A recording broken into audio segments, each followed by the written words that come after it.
Hello everyone, welcome to the Boleyn Lounge and another Tuesday talk show. I'm Jeff and tonight I'm joined by Tony, Early Doors TV. Tony, thanks for joining us, mate. Thank you, mate. It was a pleasure as always. And I've got Budgie, as always. Thanks for joining us, Budge. How are you? I'm all right, thank you. Jeff, how are you, mate? And thank you for the invite. No, you're welcome. I'm okay, thank you. And apologies to everyone for the Christmas tree. But I'm also joined by Mick. Thanks for joining us, Mick. What's that all about? Gents, how are you all? Yeah, all good. What's that about? That monstrosity in the corner you got up in November? Well, because West Ham always come down with the Christmas trees. As we're in that elevation, I thought I might as well put it up now. Right, well, guys, thanks for joining me, all of you, and thanks for everyone in the chat for joining us. Welcome to you all. And obviously, international break's on now, so I don't know how much we're going to have to talk about in West Ham news. We've got the same old stuff to hash over with the manager talk, I suppose. Rumours of Paul Pogba today. Has anyone else heard about that? I'm sure we'll get a chance to talk about that. Yeah. Yeah. So, well, starting with Paul Pogba, I guess. What do you think? What do you think of that, Tony? What's your views? I'll just put a few comments up while you give us your thoughts. I think it's brilliant. I think who we're going to be getting next. You never know. They might bring old the old Ronaldo out to retirement, and he'll come and join us. Then you never know. You know, Ronaldinho, the Canio, they're all coming back, mate, along with David Moyes as well. So you know, we like a bit of nostalgia at West Ham, don't we? Yeah, you know. And what about you, Budge? What's your thoughts on it, mate? Well, to be honest with you, I kind of saw it and ignored it. I thought, what a lot of old nut. Nah, mate, not interested. Paul Pogba? No. Not interested, mate. Honestly, I would rather screw my nipples to the floor. Anything to add to that, Mick? Are you keener than these guys? I was more going with the one for Mike Tyson. we need a powerful centre forward, don't we? Yeah, who's not too young. Yeah. It's nonsense. It's just paper tools, rubbish. I think it's nonsense as well.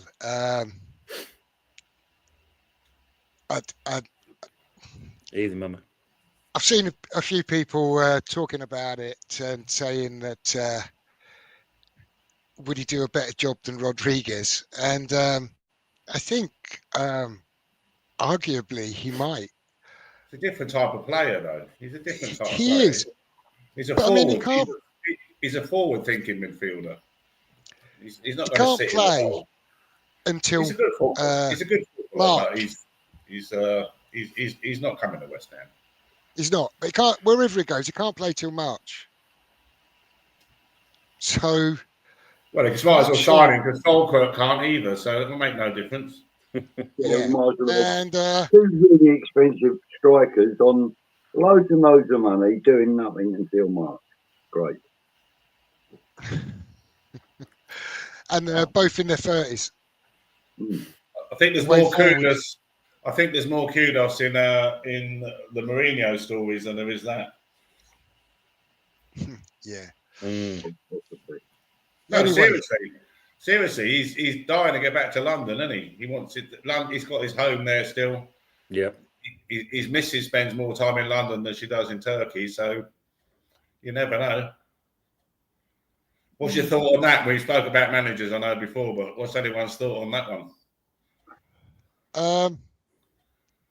He never hangs around anywhere long.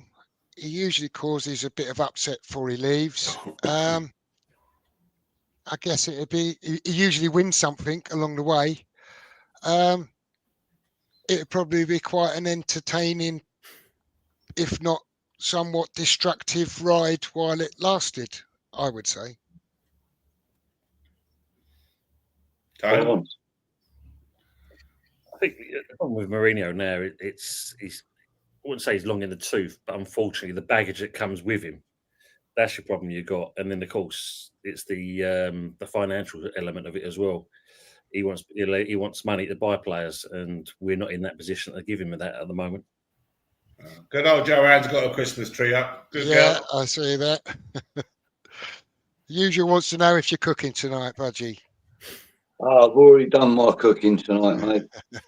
That's on Thursdays. That's on Thursdays. He does cooking with Budge. Yeah, that's it, mate. Yeah, in the kitchen with Budgie. So, what's your thoughts on Mourinho then, Mick? Would you be for it? I wouldn't be against it. I don't know if I'm for it. Yeah, it's like you said. I think the ride would be interesting. Sofa. Yeah, yeah. Look, it's a hard call, isn't it, for whoever comes in next? To be honest. Evening, Colin. He's obviously not going. Evening, Colin. He's obviously not going. Loppy, he'd be gone by now. So, yeah, they had the international break to make the change, and they haven't. So, I think it's highly unlikely unless we get battered in the next two games, which is entirely possible. Yeah, we could lose 3 and 4 in both of those games, and that might be enough to force it out. Then, well, it'll be the manner of how you. If we lose, it'll be the manner of how we lose. That'll be the key to it, right? And we've lost pretty badly when we've lost. Mm-hmm. True. Yeah, very Most of the chat seems to agree with the no to Pogba vibe. I'd just like to say hello to all. I haven't said hello to you individually, but hello to all of you, and thanks for joining us in the chat, by the way. Yeah. Hi, everyone. Absolutely. And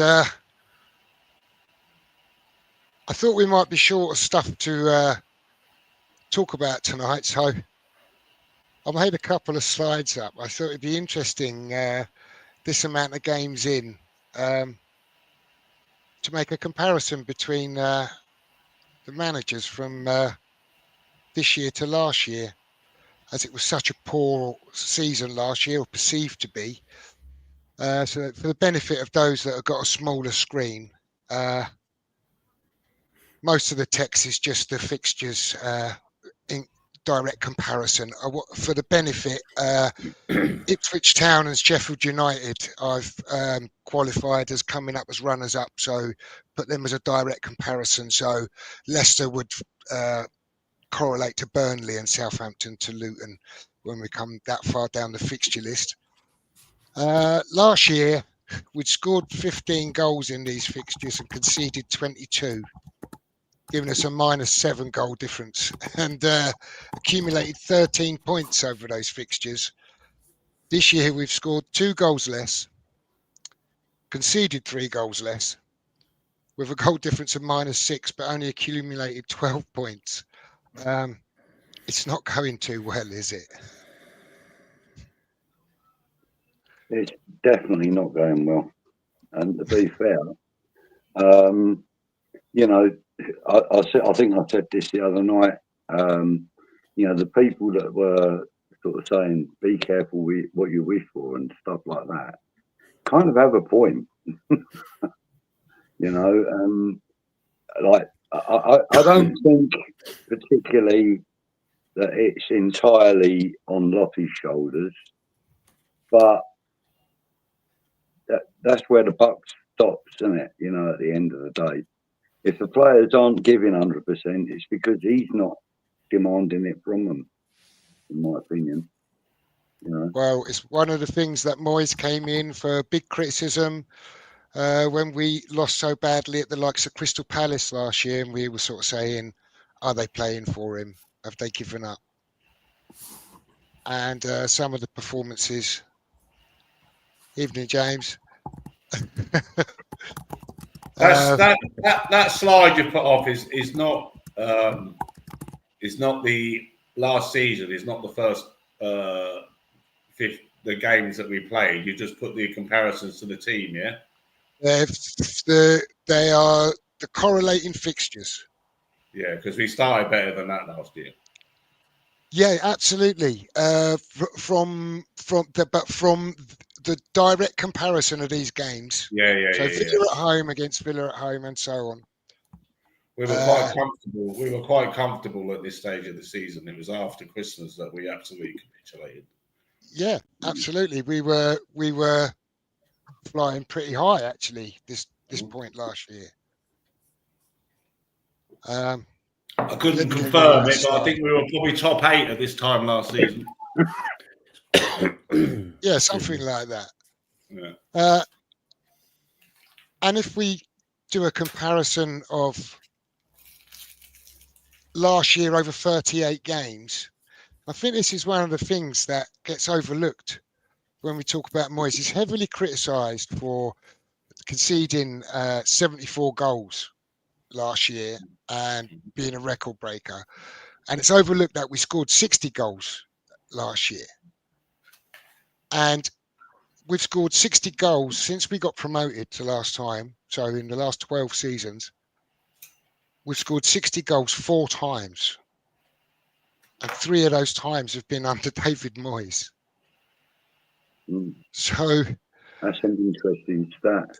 It really is interesting stat. Considering we were always critical of the defensive style, you know. But then I suppose when you think about it, is this like just league goals or total goals? This is in the league, because we can't compare European fixtures to Lopetegui, can we? So it's league. So it's direct comparison last year, right? Over 38 games, we scored 60 goals, average 1.58 per game. Conceded 74 goals, average of 1.94 per game. We had 11.8 shots per game with a win rate of 36.8%. Accumulated 52 points, which is a rate of 1.37 points per game, and finished 9th. Now, another thing is, in that same time period where we've scored 60 goals 4 times, we've finished above 10th, 9th and above 4 times in that period. And 3 of those times were also under David Moyes. Incidentally, the other manager that scored 60 goals and took us to was Bilic, yeah. Yeah, but it's the style in which you do it.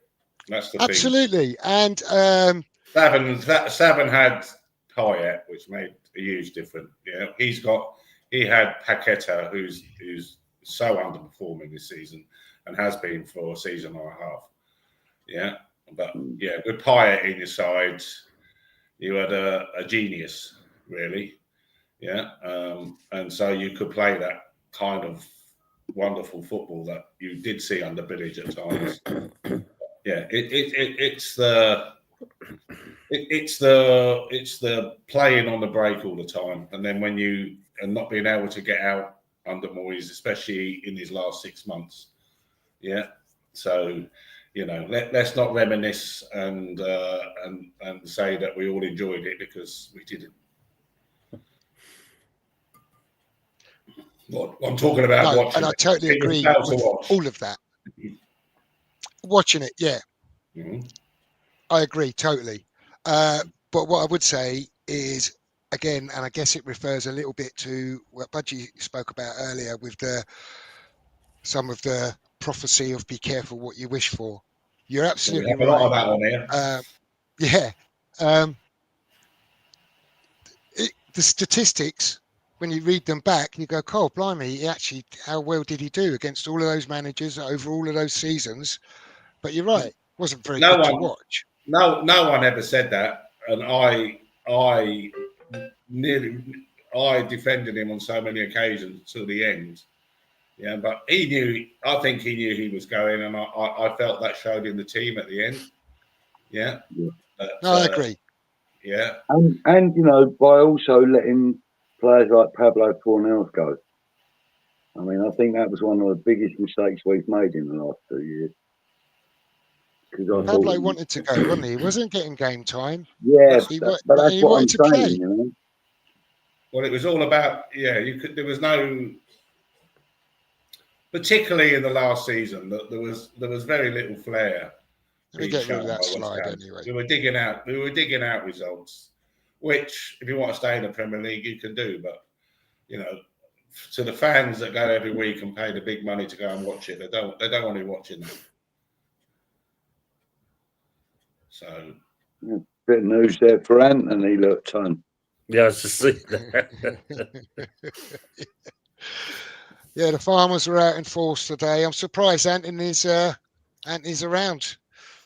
Thought he'd still be out on his tractor with his stuck farmer banner.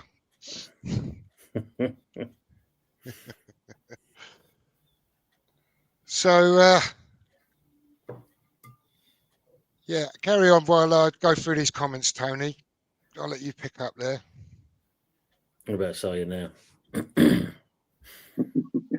we're talking about Moisey's statistics and his style of football at the end, and for me, I said it before, Mick. I think Moisey was told, I think near enough the beginning of last season. That's why we didn't see the same kind of commitment like we have the last couple of seasons, and I think that's the reason why he just couldn't give a monkeys at that point, because he knew he weren't coming back for the next season. Mm-hmm. So he just did what he needed to do, and till in high water basically. And we saw how the results were. It wasn't exactly the same as the season before that. Mm-hmm. But unfortunately, like you said, unfortunately, we've got what we've got at the moment.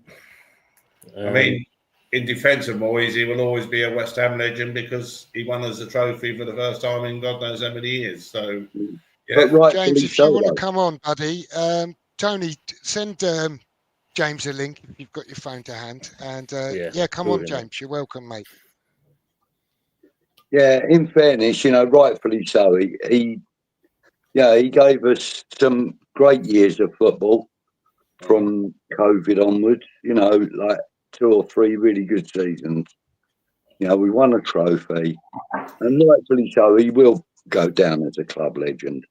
I believe that, but I also believe that his time to go was then, if not sooner, and he shouldn't come back. We shouldn't be looking at the possibility of bringing him back, because I think his time really done. Right, I just want to come back to. There's been some links with, or I don't know about links, but there's been rumours, is a better word, about Van Nistelrooy, which you brought up last week, Tony. That's gathering a slight little bit of pace as well on social media. Yeah, I see that. I think again, we've got more chance of him because he already knows success, and we saw what he did at Man United in that short little spell. It's worth a punt at the end of the day. We can't do any worse than what we've got at the moment, can we, really? No. Let me ask you a question on that point there. Is it worth more of a punt than Michael Carrick, for example? I think Michael Carrick, he's done well at Middlesbrough, but would it be a step too much for him? Mm-hmm. Okay. That's the kind of answer I was expecting, to be fair. What about you, Jeff? Is it a step too far? He's an England international. Sorry, go on, Jeff. My thoughts would be it'd be a step too far for Sullivan, because Ruud van Nistelrooy is on the sidelines, as it were, looking for employment, potentially. Michael Carrick has employment, and it will cost money to lever him out of that job. So, true. I think that would be a barrier myself. I wouldn't think it'd be a massive fee though, Jeff. I don't think he's up in the millions, like tens of millions. He'd probably 2 or 3 million release clause. I wouldn't think that much more than that in this part. But I just think Sullivan doesn't do it on principle, does he? Yeah, He tries not to, doesn't he? I don't know. Carrick's not a bad shout. No, I'm not dismissing him as a candidate, but I think that would be a barrier to Sullivan. I'm quite interested. I think Ruben van Nistelrooy would be interesting, though. He's And working on one of the lower budgets in that league as well. You know, so to be where he is, his first season he had 9 loan players. Yeah, he had to let them all go back, and that's why he struggled in the following season for the first few months because he had to rebuild his team. So, yeah, I having an ex. I mean, to be fair, most of the players in the dressing room at West Ham will know his history, his footballing history. Okay, so they will already hold him in, quite good respect. Already. But when you look at his managerial career, it is very short. So therefore, he would have to have quite a large pair of kahunas in the changing room to command control, if you know what I mean. What do you mean by kahuna? With Michael Carrick, he's been in management a lot longer, albeit a very short amount of time, but he has been in considerably longer than Van Nistelrooy. So would he automatically get the respect, bearing in mind that he's an ex-player as well? Or do you think history as well himself? He's got a great footballing history, Carrick. He has, indeed, he has, but a little bit longer ago than Van Nistelrooy, just a tad. Yeah. But and to be fair, Michael Carrick was never one of these players who was mentioned on every back page of every newspaper and on every sporting broadcast. Van Nistelrooy was always on the back pages and that, wasn't he? Yeah. Scored a lot of great but I mean, listen, for me, either one of those would be a reasonable candidate. But I think personally, Michael Carrick would be the way to go if it was down between those two guys. Not that I would have been my first choice. Go on, Jeff. Did you send James a link? I did indeed, mate. Yeah, I've sent it to him. Cool. I've messaged him again anyway. I mean, Anthony put it in earlier. I don't know if you saw that. Apparently, I'm just trying to get to it. Is it? I'll show it now. You're going to talk about it now. Put it up now. That's the one. Sebastian Hohn, or whatever you pronounce it, the Stuttgart manager. Honis, isn't it? Yeah. Honis, I think it is. Yeah. So he's there's like with Van Nistelrooy. This has also had a little bit of the rumour mill spin going on it as well. So what's his credentials? He's the manager. I'm just going to have a look at him now. What he's all about, basically. He's a manager at Stuttgart. I had a look earlier. I think he's contracted till 2027 or 2026. I would question why he would leave high-flying Stuttgart to come to the West Ham. Maybe the lure of the Premier League, but again, I'll go back to probably the barrier of having to get a manager out of a football club that's currently employed for our chairman. I mean, one of the biggest draws, of course, has to be that we've got London on our badge. That's to be one of the biggest draws. I think one of the biggest draws is that he'll probably get twice as much money managing West Ham as he would Stuttgart. Sure. I mean, it's not to say that there's not attractions for him, and he may be attracted by that, but he's doing a good job at Stuttgart. Yep. Yeah. And he's contracted for a while anyway, so what's he won? Has he won anything as a manager? Doesn't look like he's won anything, Mick, I must admit. Where are they in the league right now? I think they're about third. Yeah. Yeah, because apparently when he came in and that, he from the bottom of the table. He got them into the playoffs into the Bundesliga. So he seems to have turned things around. So and he's only young as well. Then, he's 42, so he's young as well. At the moment, then he's heading towards Champions League football. Then yes, he's not coming here, is he? Yeah. Let's He's be what? fair and honest about it. He's not what? He's not going to come here if he's heading towards Champions League football at the moment. He's not even going to give us a second thought. No disrespect to German football, but it ain't hard to get into Champions League football in Germany. I just come to this comment as well. Another starred comment. Evening, Colin. Oh, he says, John, what would Pogba's wages be? It would be a gamble in his opinion. And I think we all kind of agreed with that earlier on. Yeah, just start a couple of comments. Isn't it? Yeah, he would. And then another of Colin's comments says, gents, I actually feel that the players want Loppy gone, that we'll be looking to see how ambitious the club is. If they do not see it, I feel we will be having to have a massive overhaul again. I think we already have to have a massive overhaul again anyway. Yeah. Again, couple more players due to retire. That's right. At the end of the season, we've got a few players coming out of contract. Then we're going to have our usual recruitment drive. So it's another 8-9 players probably coming in next summer. Yeah. But then also you got to consider that we will have 1 or 2 players that are on the fringes at the moment that will be coming through if that's what they've been bought for. You know, the likes of Guilherme and Somerville. I mean, I know he's getting a bit of game time now, Somerville, but I think that's more out of necessity rather than choice. Yeah. But we'll see once Kudus is available again, won't we? Whether that's going to get curtailed. I hope that Kudus has to fight for his bloody place.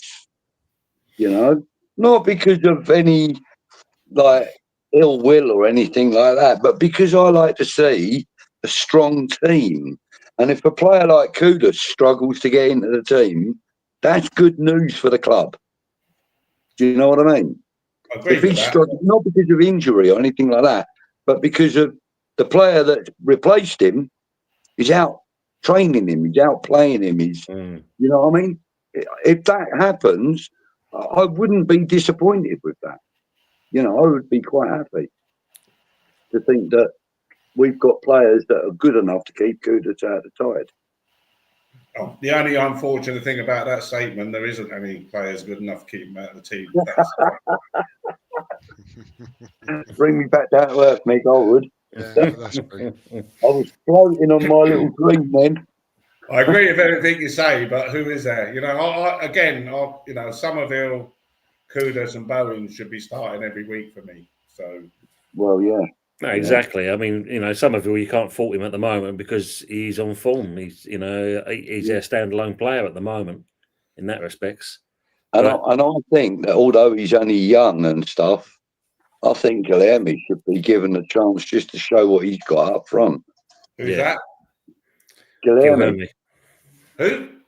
Guilherme. The young Brazilian. Sorry, I couldn't hear you, mate. Sorry. Oh, my apologies. I think he should be given a chance to show what he can do up top. Because that's what he likes. He likes to be the striker. You know, from everything I've seen and read about him. And we've got a young striker that came on the end of last season and scored. He's not getting a chance. George Urphy. Yeah. Yeah. George Urphy. George Urphy, yeah. Young, he's good. He is good. Yeah. Pepsi Pack says Ten Hag and Van Nistelrooy come as a package. Deal? What would you say to that? I would say, no, thank you. I think you'd need Ten Hag for his personality. That would be the one. I think it's his managerial attitude. I don't say that he's a bad manager or coach. I think it's his attitude that, you know, while he's on the sidelines and stuff. I don't think, he doesn't get involved enough when he needs to, and then he'll get involved when he don't need to, You know, I really don't understand his managerial approach. I'd rather have Pogo stick than Pogba. Yeah, it's true. Get more joy out of it. That made me laugh.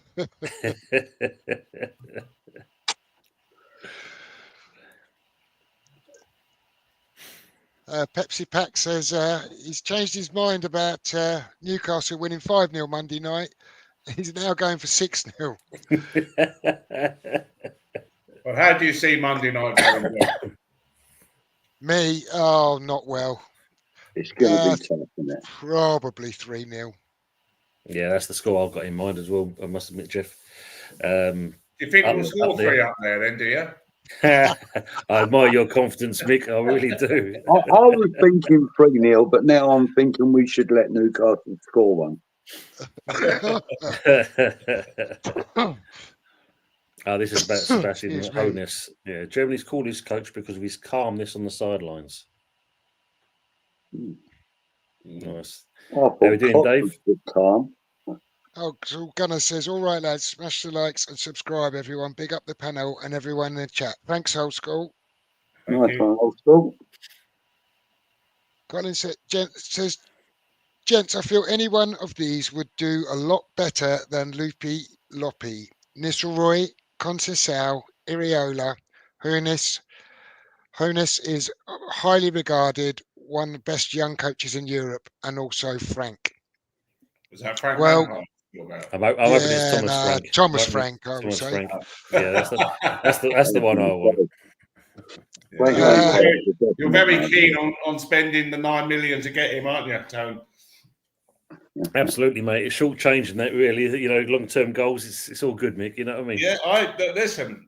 I absolutely. He's probably my favourite manager in the league. When he talks after a game, I just love the way when he wins 2-0, gets beaten 4-0, wins 6-0. He has the same persona after every game. He talks about the game. If he's played badly or the team's let him down in areas, he says so. If they played well, he says so. He doesn't mix it up. He doesn't make excuses. I do like him. I watched it. I don't know if you watched it last season towards the end when he was on Monday Night Football. Did you watch that where he was the guest and he was going through the tactics on the big board there on the floor? Yeah, very knowledgeable. A very intelligent player about how he moves players around for different teams and stuff. Like everything's well thought out from him and his team, isn't it?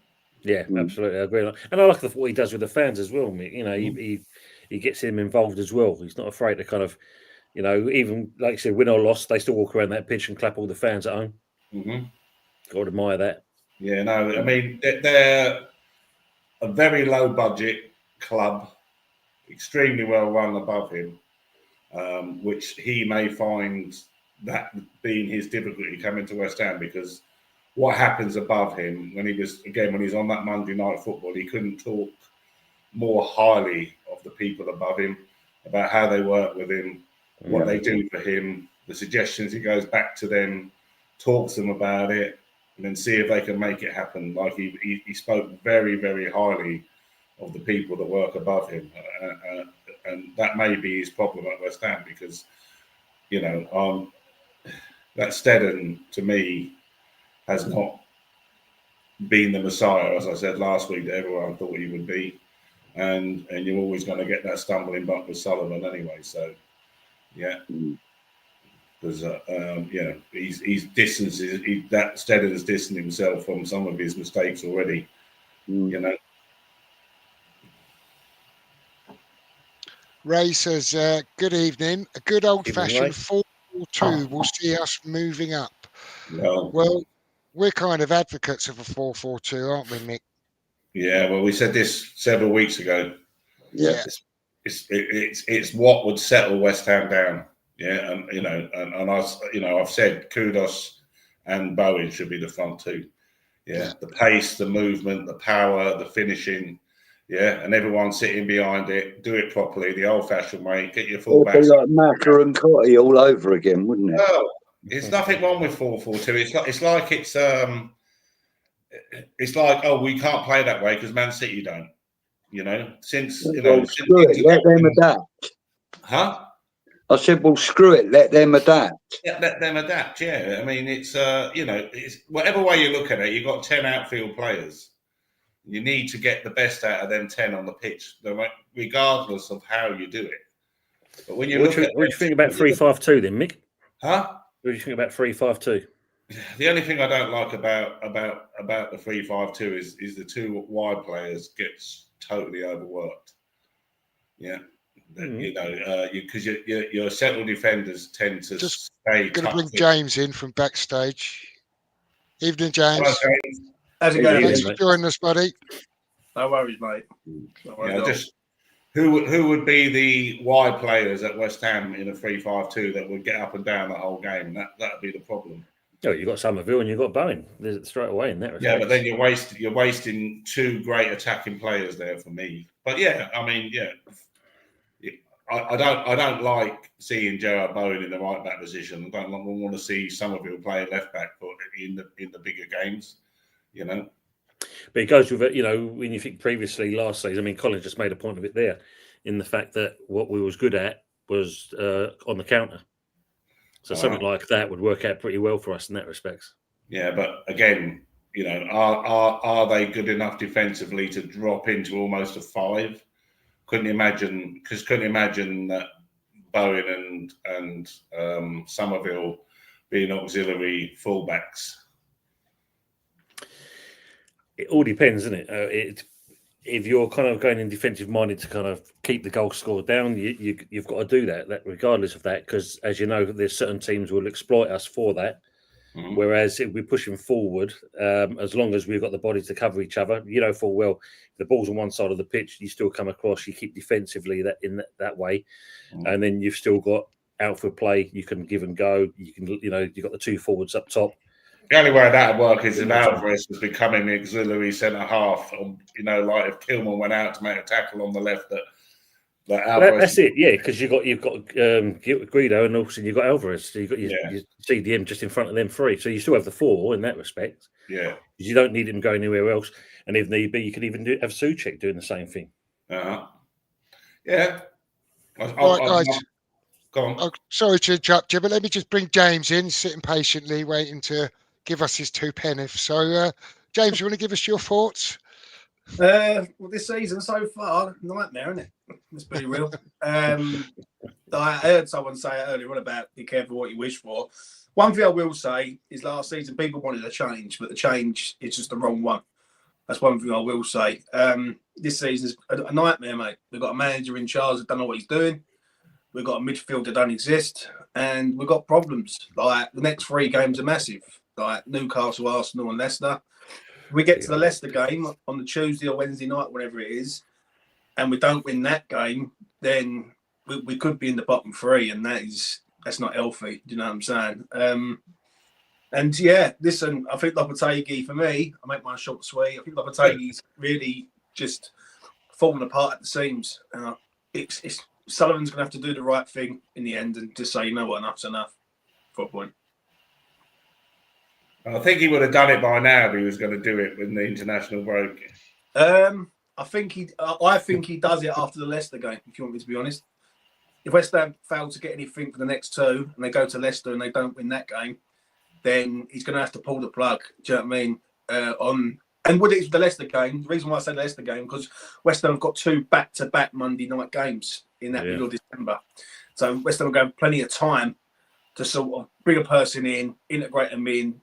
If you're gonna bring a new manager in, you're gonna bring him in for a home game against Wolves. I think that's the one really. He should have been gone really this international break, but he's been saved, isn't he?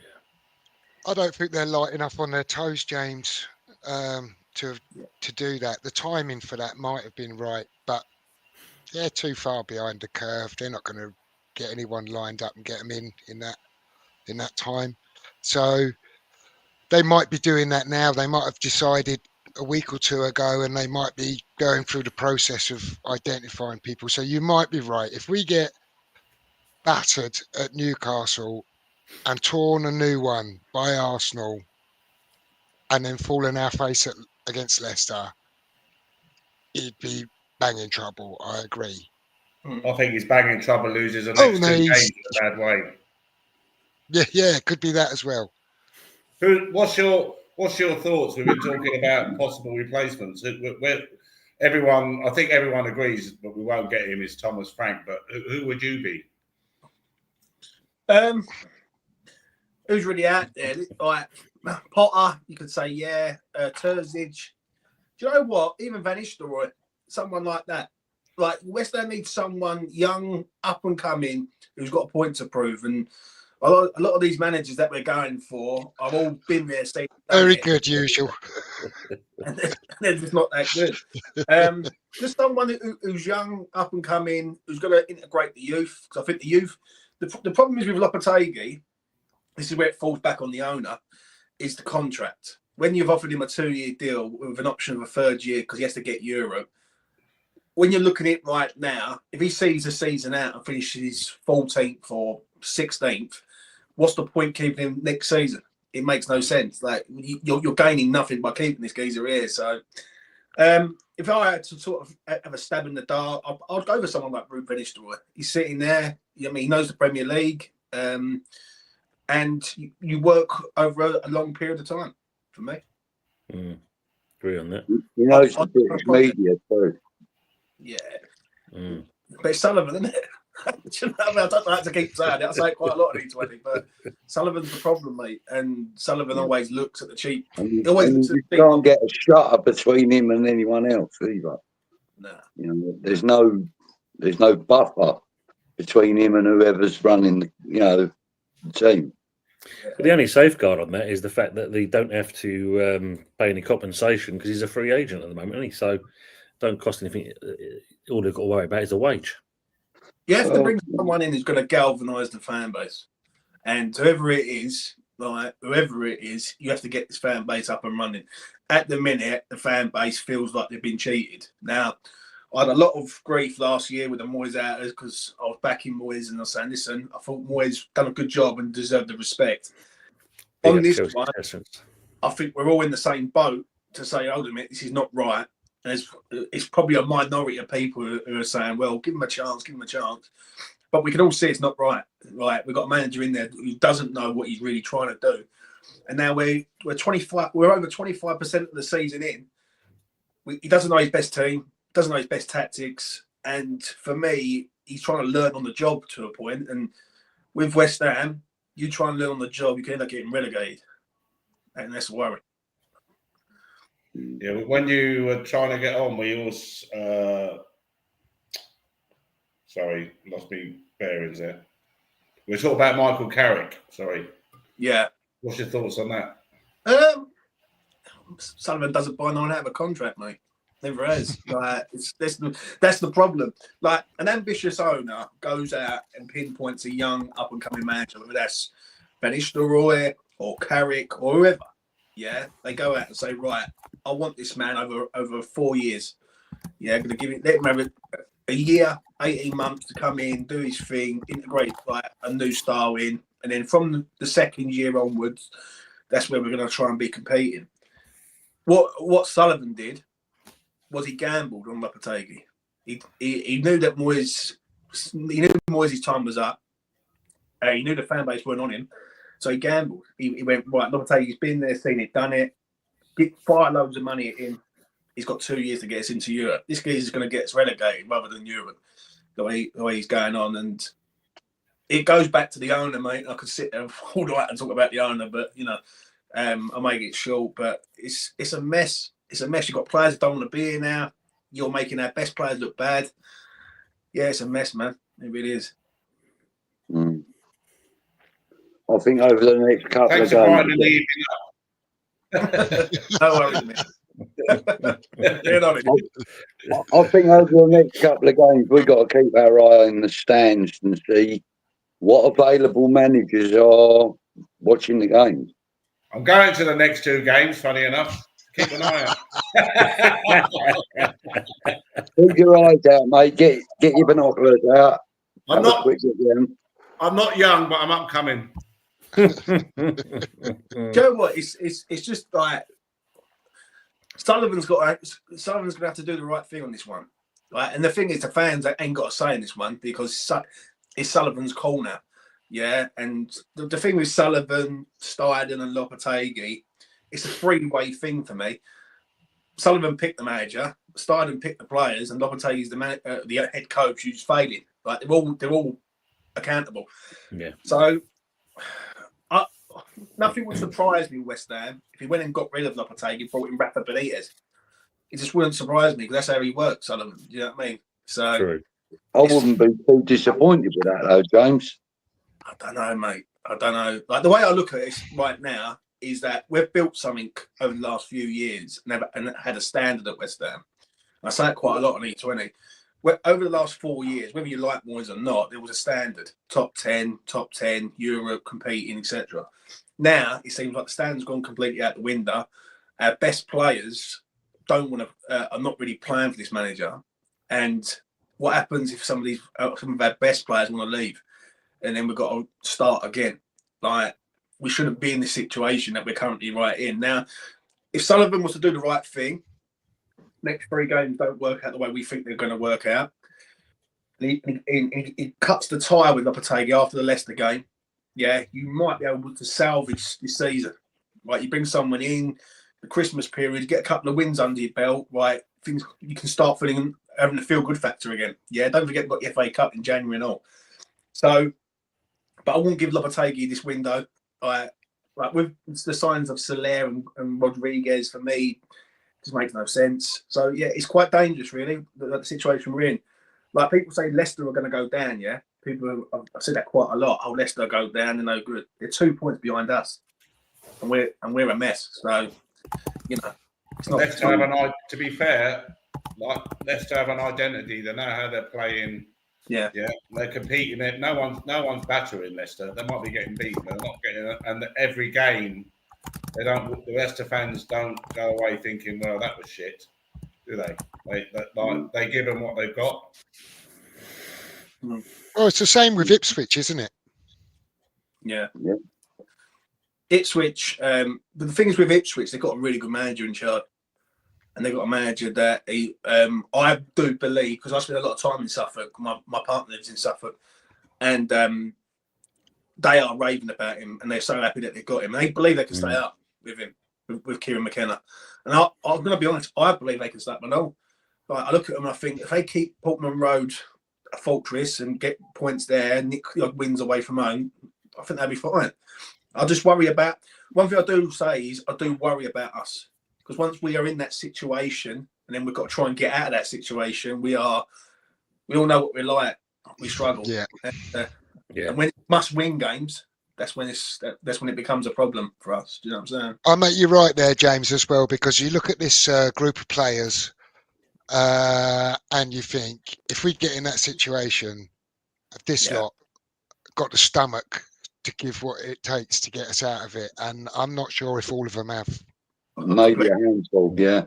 I completely agree on that, and that's the worry that I've got. Like, if we don't pick up points in the next 2, which is going to look very unlikely, if we get to the Leicester game and we fail in that game, we've then got Wolves, Bournemouth, Brighton, Southampton, and Liverpool before the year finishes.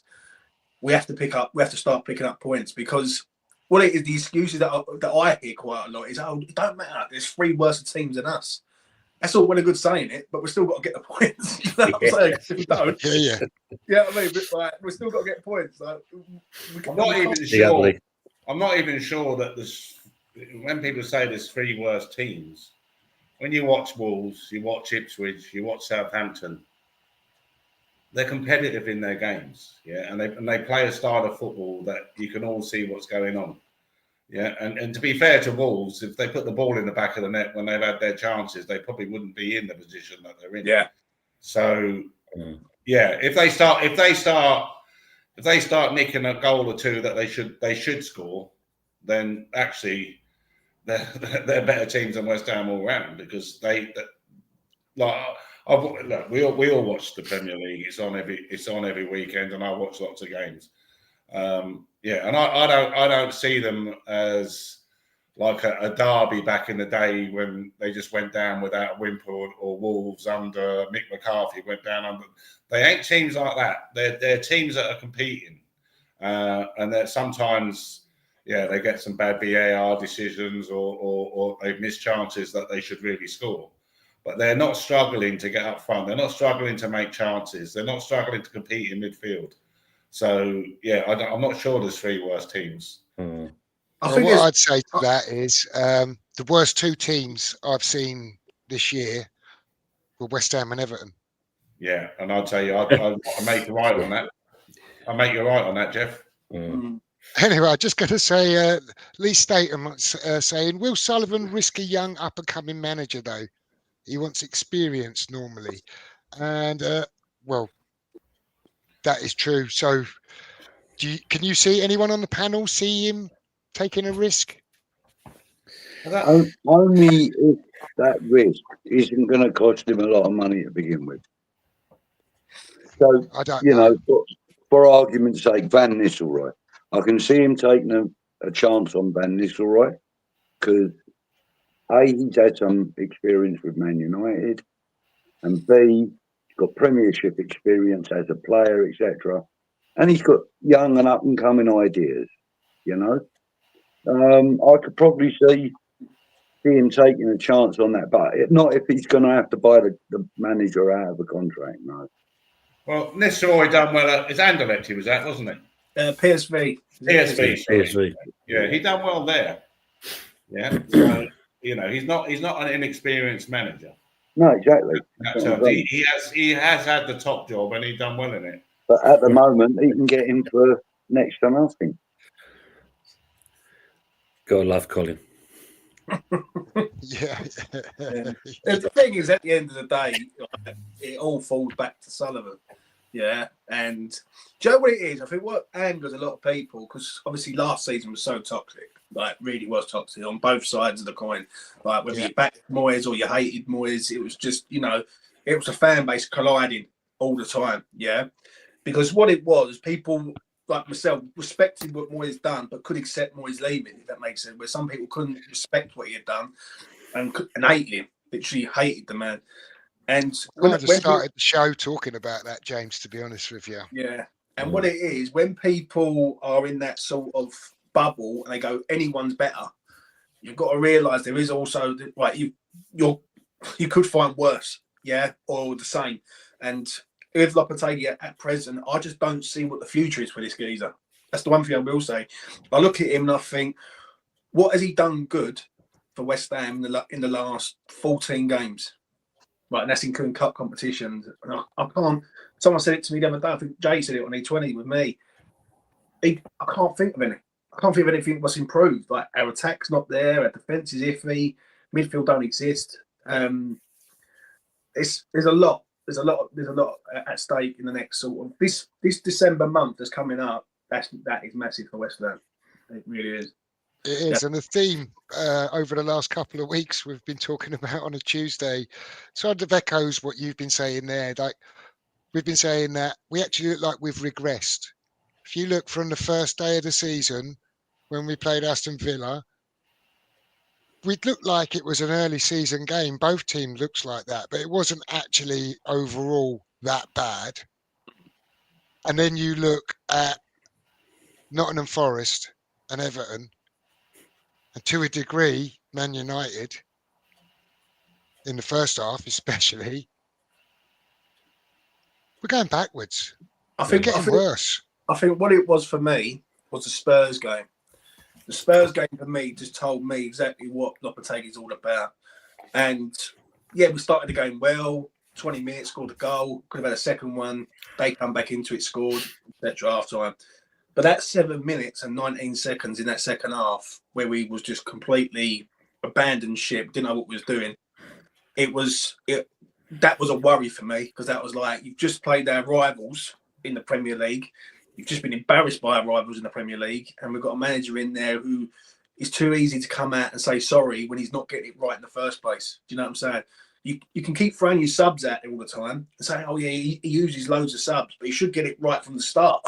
Not keep getting it right wrong from the start and then recovering the situation. So I do fear. I mean, funny, the only bit of glimmer of hope that I'd see on that was the Man United game in the second half when he made the 3 changes. Even though we was lucky to get the win, those 3 changes made a bit of a difference. But that's the only thing he's done. Yeah. Well, The Man United game was a crack. When you're talking about being experienced, we're talking about finding experienced managers. But that 7 minutes and 19 seconds, as you put it so simply, was all to do with a little tactical change from Tottenham, which he didn't pick up on. And before you knew it, and neither did the players. And that's that says everything about the players and him, really. When they changed their shape a little bit, and we never changed with it. And it goes, changing the subject slightly, it's like I've said for several weeks now, Bowen's not a captain. Yeah, someone like Matt Skillman should have been captain, and he should have been just moving players around slightly different positions. Oh, they've changed, boom, boom. These are things professional footballers should see. The minute they're on a pitch, a change, boom, we need to shift over to this side, or, this kind of thing. And that's what happened in that 7 minutes, yeah? Just by moving Son's position a little bit, and we never picked up on it. Yeah, what it was in that game was that Ange took off Maddison at half-time, brought on another DM, and turned these 2 8s into 2 DMs who could lay balls through down the sides for Son and Brennan Johnson and all that too. Don't get me wrong, I agree with you, Mick, that he didn't pick up on it. But the moment that first goal goes in, he has to change. He has to say, right, no more now. Right, let's be solid for 10 minutes. Get back to grips with the game. Instead, it was like he thought, you know what? I'll continue to do what I'm doing because I know plan A. And if that don't work, I'll continue with plan A. It's for me. The Man United game covers up a lot of cracks, big time, because we should have been obliterated in that first half. We should have been at least 4-0 down. And how we won that game, God knows. Do you know what I'm saying? Well, is that definite penalty at the end?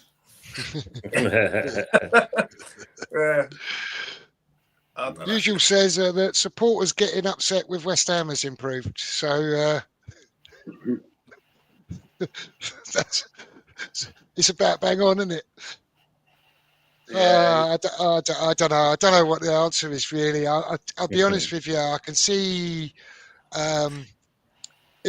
Lopetegui lingering on to what stage that I think when people start suggesting some kind of interim manager to the end of the season, I'll actually like that more than getting whatever firefighter manager that we might end up giving a 2 or 3 year contract to, and then we're stuck with that.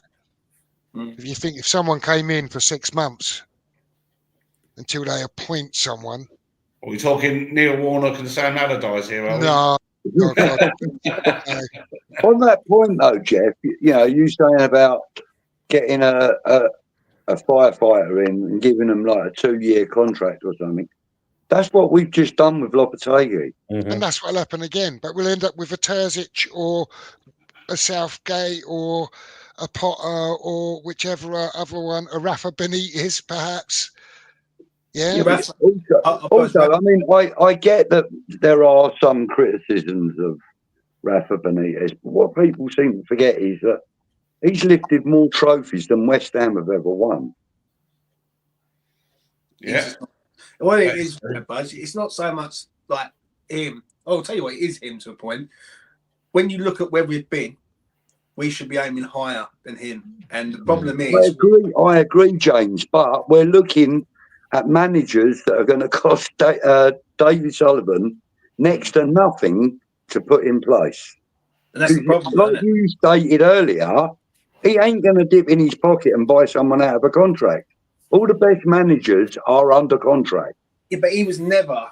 I said this quite a lot. I even said it on Tony's show a few times last season. He was never going to buy no one out of a contract. When you was hearing things like Alonso, Slot, Almarin, all these managers, all these big hitters, it was never going to happen. Like because Sullivan does not do it. Right? He's never done it in his entire management ownership career. Like he didn't do it at Birmingham. He's never done it with us. He always goes for the person who's got the CV on a short-term basis. Because let's be honest, Sullivan don't know where he's going to be in the next 2 years. Do you know what I mean? He might decide to sell the club. So he ain't going to go with a manager on a 4 or 5 year deal and basically be paying this manager a lot of money. And when he's looking to sell, because I think Sullivan's looking to sell within the next 2 years, 3 years. Wouldn't surprise me. Or if he doesn't sell, he hands it over to Jack. It's one of the two. But it's the owner. I think Jack could be a lot more progressive than he is. Do you know what? I don't know. Like, the problem is that people's hopes were built up after Moyes. But when Moyes left, people thought, "Oh, it's a fresh new beginning. We're going to see like El Dorado." You know what I'm saying? And, like, it was all going like the streets are going to be paved with gold to a point. Yeah. What they didn't realise is it doesn't always work like that when you have an owner who doesn't believe in the ambition of what the fans believe. Like, for me, West Ham should be a top 10 side. Yeah, that's what I believe West Ham should be. Yeah, I think when you've been in that sort of era of the last 4 years and you've been competing, and let's have it right, we've been competing semi-final, final, quarter-final. It ain't like we've been getting knocked out in the group stages or anything like that. We was right up there. I just feel Sullivan's let us all down. But are we surprised? No. And the trophy that we did win, we won undefeated. No draws in the group stages, or no losses in the group stages or anything. Completely undefeated. So that's another little string in the bow. You know? Yeah, no, I agree with you, James. And we've spoken about this. Me and you've spoken about this on this show, Mick, regarding Moyes, and everything's relative, but being almost a victim of his own success. And the expectation of West Ham fans has been lifted off of the back of what Moyes achieved, even though we may or may not have approved of the football, but he has lifted those expectations. He was the manager that got us 3 years in Europe. However, people want to criticise it and say that it was a third-rate trophy that we won, but we did go to the semi-finals of the Europa League. Yeah. Well, as we said earlier, he will be a West Ham legend because he won us a trophy after 40-odd years, yeah? But we all know that the last 6 months, as you were saying, James, it got toxic. We were saying before you came on, it got toxic because Tony said that he knew he was going, and he almost down tools. So yeah, I have nothing but respect for Moyes, but his time to go was, for me, the right time. I think there's a lot. I think there's a lot you got to look at though with that. When you get offered a contract in any walk of life, whether it's business, a car, or anything which is contract based, if you get offered a contract and you're saying, well, I just want to sort of negotiate it first before anything, because I think he deserved it to be negotiated for what he had done. If he didn't like something in it, to then the owner pulling the contract back and then saying, right, I'm not gonna right now. I've decided no. I feel that's a bit like that's on Sullivan and all. And I think that's what we're saying. It got toxic. He knew he wasn't going to sign, and it just got toxic in every way with the fans, on the pitch, even the January window. I remember the January window, clear as day. The 4-0 Ben Rama thing at the end, where we didn't know whether they was signing or not. 4-0, was he leaving? He was at the ground in his tracksuit. Right, do you know what I'm saying? Ben Rama, the famous fax machine, breaking down and all that. And then you've got the Osman deal. Now, the Osman deal sort of proved to a lot of fans that Sullivan's not on it with Moyes. Is when Moyes wanted him, Noble wanted him, Steinem wanted him. Sullivan said, no, well, we ain't going down that route. Right, that's it. And we pulled away. And the thing is, I do agree, it was toxic last year. I've never seen nothing like that. Not in my generation. Like, maybe under Allardyce, but I don't think it was that bad. It was extremely toxic last year. You couldn't say nothing positive. No. Like, you say, oh, Joe, what wasn't our day today? And people say, oh, like, would go at the manager straight away. But instead of looking at the players first, they would look at the manager first and then the players after. Well, it should be the players first and the manager after. Do you know what I mean? So, But, I mean, the comment you said earlier, James, is a fact of when you look what Moyes did, and in this last season, we were expecting, okay, we've got to that level. What's the next step? And it went 2 steps backwards because, as you said, there was no support. The players we was hoping to get in didn't materialise. I mean, the Osman one, that one. I mean, the kids signed for Brighton after, was it about a month later, if less than that? It was showing straight away our ambitions, what we was going with this club. See, the thing is, in 2023, we just won a trophy. At the end of 2023, West Ham was 6th in the league, and we was like 3 points or 2 points away from 4th or something ridiculous. Yeah, it was our best points in the first half of a season ever, and it seemed like basic for me personally. I'll say this openly. I've said it on E20. I'll say it on here. I spoke to someone in the betting community, and they said that there was whispers of Sullivan looking at Lopetegui in the middle of December. So it would not surprise me if Sullivan already had the man lined up, offer him a contract, as if to say, well, we're going to offer you this, right? You're going to refuse it, and then we're going to say, well, that's it, we're going to part ways. Because Sullivan doesn't want to be made to look like the bad one. Yeah, he's already got it lined up with Steinen to a point. Now, if it goes wrong this season, he's got Steinen as the fall guy to say, right, it's the signings. It's not something, but it's the signings. You know what I mean? He does it every time, mate. He's very slippery man, mate. He really is. You've mentioned Steinen there, James. It leads quite nicely into Colin's comment here, and he says, Hoeneß would cost 5 million. Don't forget, Stuttgart already have the next manager set to come in. Hoeneß sought after, and Steinen knows him. Well, the thing is, what I would say about it cost 5 million perhaps to get him out of Stuttgart. It will cost 10 million to get rid of Lopetegui and his staff, probably. So by the time you've appointed all of Hoeneß's coaches and one thing or another, we're getting up £20 million. And we already apparently don't have any money for January. I just don't see that happening. And just a bit tongue-in-cheek regards Steinen knowing him. I mean, I believe Steinen knew Fulkrug pretty well and was very influential in persuading that particular German to come to East London. And it's not looking like that one's going to work out too well for anyone. So I say a little bit tongue-in-cheek, but... Sorry to butt in here, Jeff. I'm going to have to dash, mate, because I've got something I've got to go and attend to. No worries, Budgie. Thanks for joining us, mate. Up earlier, and now I've got to go and sort it out. So, okay, mate. All right, guys. Thanks for everything, and see you all. See everybody in the chat. Thank you for joining. I'll catch up with you real soon. See you soon, Budgie. See you later, buddy.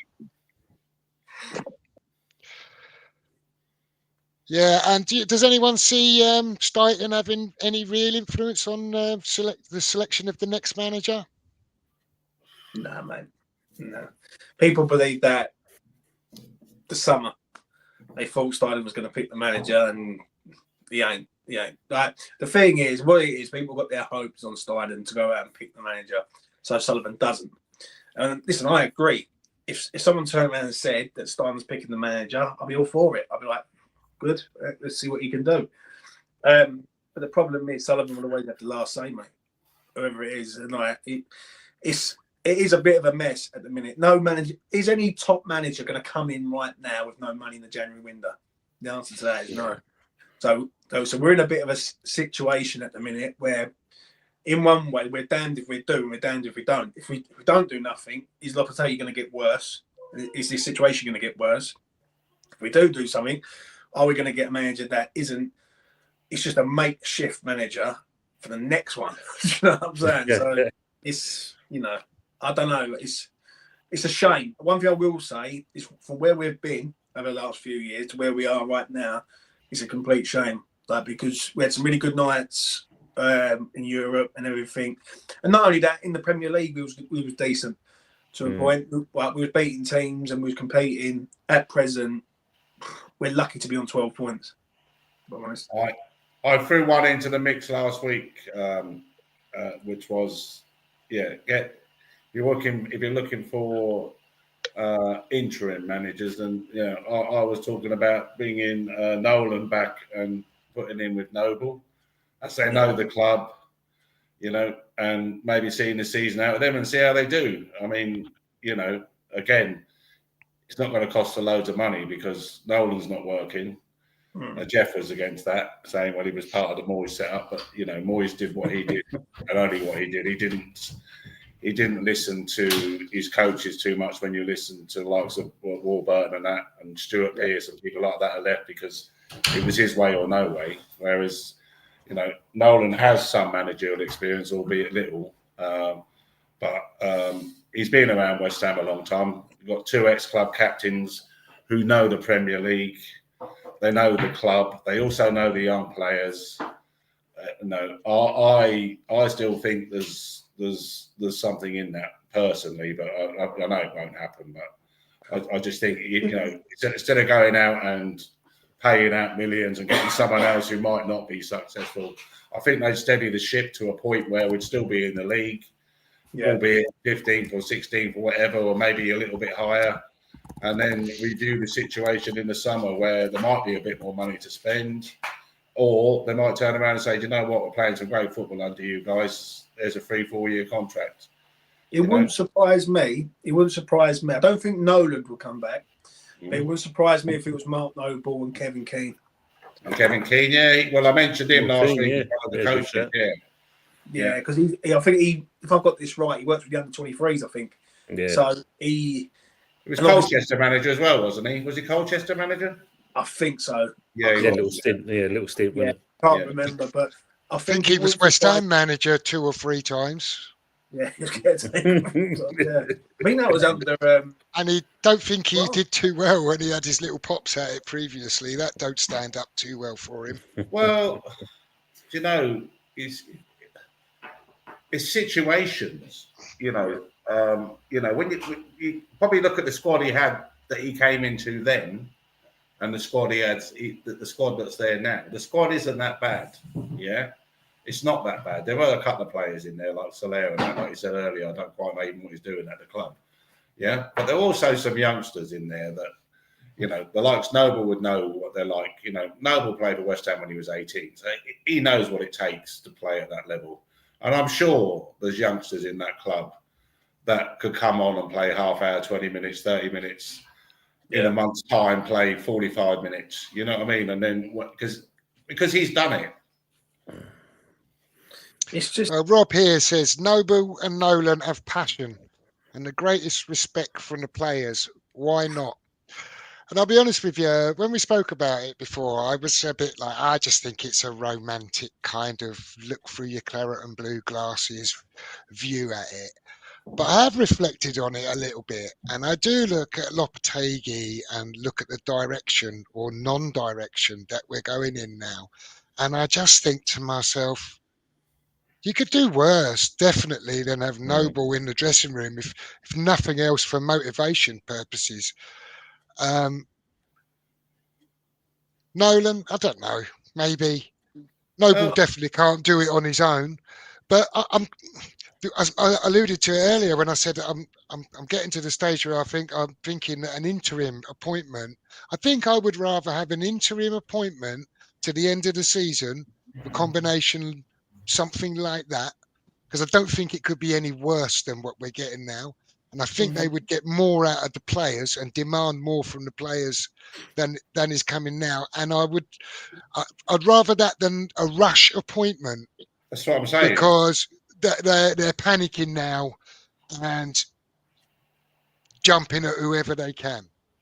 So if someone came in as a full-time manager and lost his first 6-7 games, people would just be going, what's going on? I think Noble would get the respect from the fans, knowing that he is doing everything he can. Yeah, and I've got a lot of time for Nolan. I've watched a few interviews since he's left West Ham. He was very sad to leave West Ham. He wanted to stay on. Lopetegui didn't want him to stay on. He loves the club. He's been the club captain. He's been on the coaching staff, and I just think you have, as it said earlier, they've got the passion for the club. And I say Noble and Nolan know the club inside out. They know the young kids. Yeah, they know the young kids, and one or two youngsters coming out of the woodwork would certainly lift the crowd if they're doing well. Do you know what I mean? Because we need some legs in that team. Oh, I'm yeah. gonna be honest. I do agree with this. The only thing with the Noble thing Happy? is if it goes wrong, then is he going to be looked at as being someone who's going to be criticised? You know, like, how can I put it? When we had Trevor Brooking back in 2003 come in and done a great job to try and save us, and people looked at him and thought, oh, like, he was great. The thing is, the way West Ham fans are currently in this modern day, it goes wrong with Noble. His legacy to a point goes out the window. Do you know what I mean? Because you know what I'm saying? But I do agree with you. We do need some grit in our side. And I'll tell you what, someone said about Jared Bowen, I think it was Mick, said about Jared Bowen earlier about him being captain. Mark Noble needs to get hold of him and really sort of educate him to a point of how to be a captain. Because I think, because this is the fear I do have, I'll be honest. If West Ham do sink and start going down, one, we ain't got the team to, I don't believe we've got the team to get out of this trouble. Because I think there's a lot of people who could down tools in this team and go, you know what, if I'm prepared to down tools now, I'm prepared to down tools in a relegation fight. And when you need people in there who's going to get stuck in. And the second thing is, I don't think we've got the captain either. Like, I agree with what Nick said earlier. Like, and I do feel for Bowen. I really do, because I think this is his moment to shine to a point, and I feel like he's been hung out to dry. There's no one there who's guiding him to a point. There's not a Mark Noble there. There's no leadership. I mean, Rob's put it in there, James. I mean, managers and players need a bond. There's none there right now, and that's the true thing, and that's where the guidance comes from. As you said, like, Noble's doing that though, right? Well, Bowen. You would hope Noble's would do that for Bowen. He's there. He's not at the club. You can't make a captain. You have to be a captain. It's got to be in you. That's Kilman left Wolves as the captain. Yeah. And that's for me, Mick. I said the same thing last week with you, and that, you know, for me it should be Kilman. To give Bowen, once Bowen was given that captaincy, it just took the shine off his playing style. You could see there was a downturn in his performances, and it's where he's trying to do the balance. But it should have been recognised. Yeah, exactly, mate. It should have been recognised. And this is, again, you come down to Lopetegui. If you realise that, you know, hold on, I'm not seeing the same player. I watch the videos. He's not looking the same player. I've got to do some changes here. Kilman, for me, is all day long. Can you take the armband off for Bowen now? I wouldn't care. Yeah, absolutely. And it's no disrespect for him to do that. Do you think that helps to improve his form or the way he feels? If you look the goal he scored makes a big difference. The goal he scored against England, and that will lift his confidence tenfold, because I think he needed that. But if you look at his life in the last 6 months, he loses his manager. Yeah, he gets into the England squad. Yeah, he goes to the Euros. He's had a baby, you know, and that does make a difference. Like, because you know, you have kids in your life, it changes things. Yeah. Then he gets a new manager. Then he's playing in a team that's not performing. It's a lot of things that have come up on top of him. Yeah, and then get given the captaincy. He's like, fuck, you know what's going on. Yeah, like he's got all these balls in the air. You know, it's just too much. I think it's just he's still a young man. He's in his mid-20s. He's a young man. That a lot's happened to him in the last couple of seasons. He's become from a championship player to a well-deserved England international. But someone like Kilman at Wolves, who I wouldn't say they were a struggling side, but they certainly weren't a team to threaten the top 10, top 8 places. And he congealed them all together and kept them there. And he was a natural captain for me. He'd done it, and he should have been captain. You know, well, you just hit the nail on the head there, Mick, because you know yourself, mate. There's certain players you get in a squad, and you think yourself, that's the leader there and then. Yeah. Without fail, you don't even have to question it. It just shines out that he's a leader. You know, so it's an easy one. I don't disagree with any of what you've said there. I just question how damaging it would be, and it might not affect him. It might be like a weight off his shoulders, right? Be a relief to him. Yeah, it might absolutely. It might like release him, and suddenly, like the old Bowen just appears, and there he is. Or it could affect him in a more negative way, and I don't think it will affect him in a negative way. To be honest, I just think, you know, he's had all good things happen to him in the main, yeah, but there's big questions there, which is his main thing, which is his football. Yeah, that he's lost a manager that loved him. Yeah, and he did love him. He bought him, and he made him a better player, no doubt. And now he's got a manager that has come into the club and has basically torn it up. Yeah, and torn it up with no new ideas. You're the captain, so you sort it out, kind of thing on the pitch. Which it's not him. It's just not his character. He's never, you'd have given it to Alvarez before you give it to him. You'd want to give it to someone who's got that experience at a high level. But for me, it would all day long should have been Kilman. What's your view, James? I do agree with you, mate. If I'm being honest, like I think if it all affects, we will know how it affects him to a point. Like imagine being told you're no longer the captain mid-season. It's like a dagger, isn't it? To a point. But I do agree with Mick. His performances haven't been great for West Ham. But is it Jared Bowen or is it the tactics that are ruining Jared Bowen? Because for me, when I look at West Ham are set up as a counter-attacking side. Yeah, like when Moyes had this team, it was a counter-attacking side. Lopetegui's trying to play this possession-based game, and we haven't got many possession-based players in our side, and that's not doing us no favours. I'm not saying that he isn't playing well. He hasn't played well this season. Though. He's not playing as well as he can, but what I'm saying is, I just think it's not just because he's captain. Yeah, but I think taking the weight of the captaincy off of him would help him. That's all I'm saying. I'm not criticising. He works as hard as anyone, week in, week out. You cannot say that about Bowen. Yeah. He will run for the whole 100 minutes as the games go on. Now he'll try. Yeah. Oh yeah. Listen, I agree. It's a tricky one because he's been put in that situation, isn't he? Yeah, that's what I'm saying. And he's been put in that situation, but I just feel sorry for the kid because I think he's been given the opportunity to leave. And let's be honest, he's a bit of a legend at West Ham, really, scoring the goal and the goals he's scoring, and he will be our all-time record goal scorer in the Premier League, no doubt about it. But I just feel for him, I really do. And when I do look round at the team, there isn't really many leaders. Like, I agree with you on Kilman. Kilman would be an easy shout, to come in and say, right, give it to him. I don't look at Alvarez as someone who I can rely on to a point, especially this season, getting sent off twice. Yeah. And after that, then you're scrambling. Like, who else is there really? Souček maybe, but is he going to start games consistently? Like, it just feels a bit of a mess. And as I say, I just feel sorry for both. I'm being honest. Yeah, so do I. Yeah. Rob says, tongue in cheek, Paolo. That would be an interesting ride, much like Mourinho, I should think. And Usual says, if Nolan comes back, will he bring his sisters with him?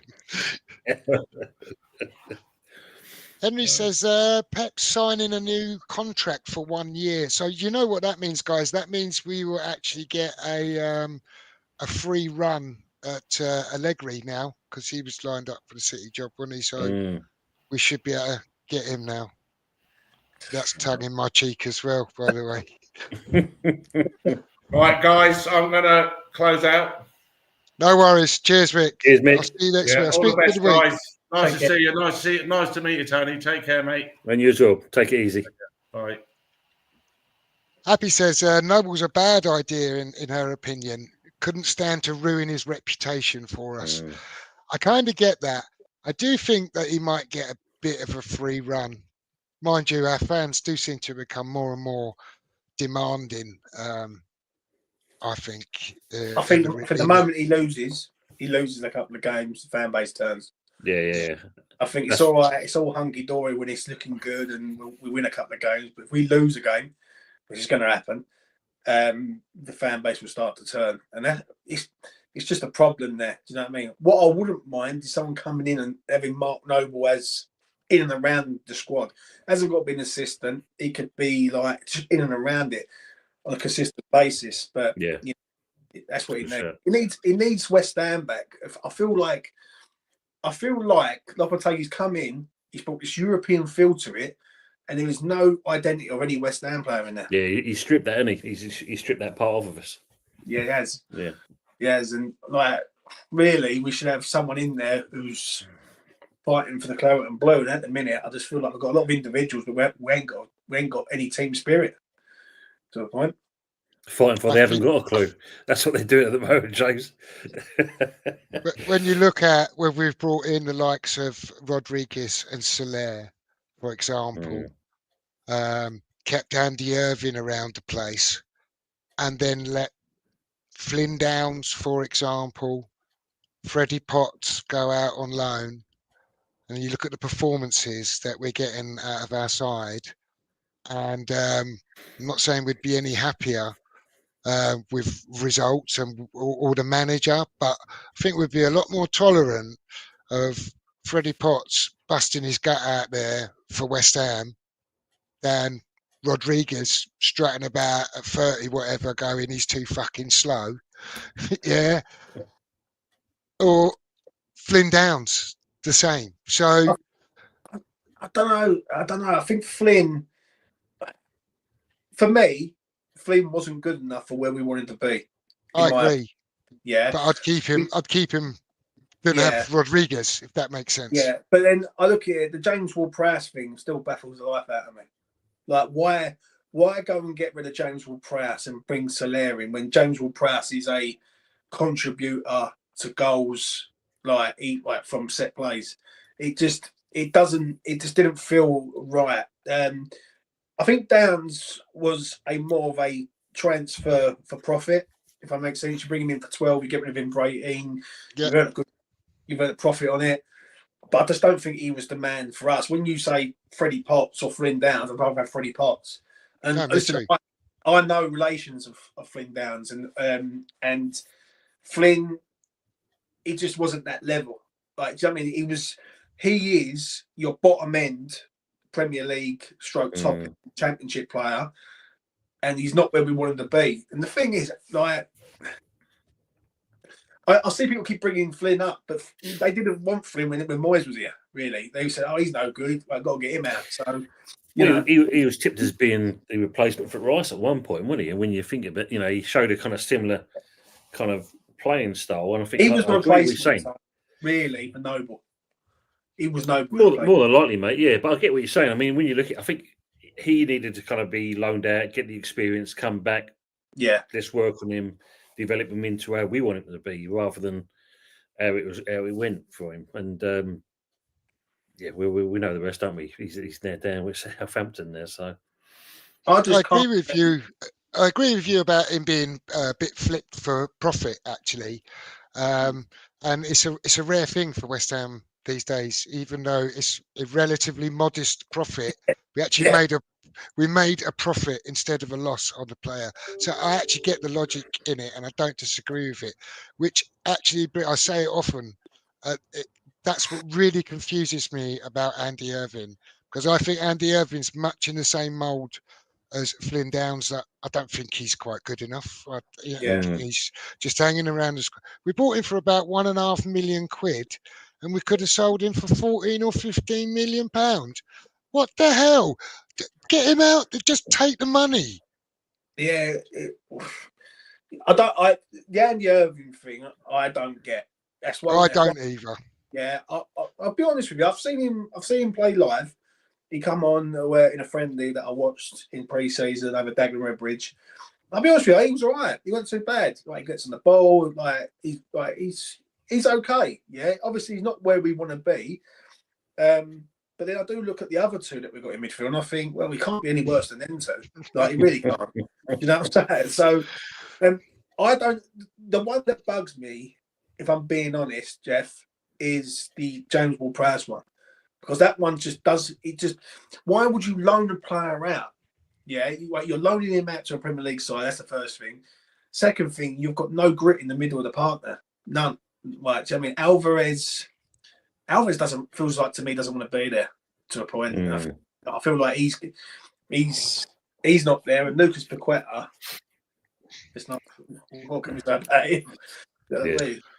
I agree with you to a point on JWP, but I think some of it as far as I understand anyway, was that he was on high wages, so they wanted to ship him out to save a bit on the wage bill. So if it was something in that way to offset the books in some way, I kind of get it. I don't think he offers much grit in the middle of the park, really.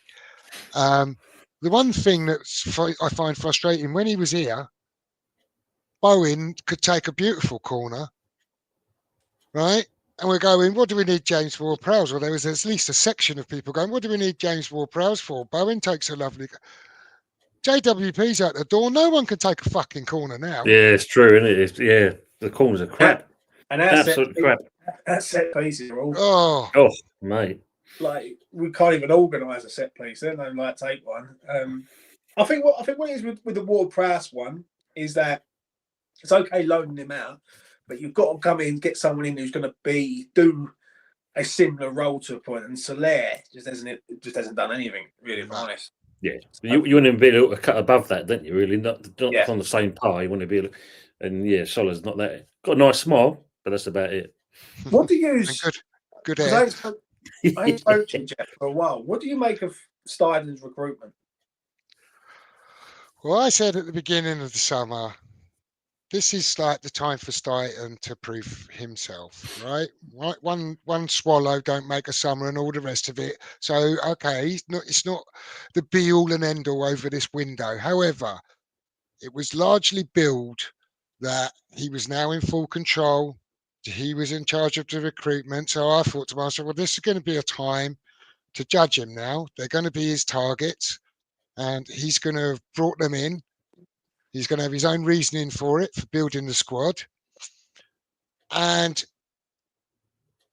it seems that's not the case, or it's being portrayed as that's not the case. So now I don't know what to make of Steiten, because he says it's not his manager, but he said it was his manager and he said he recruited him.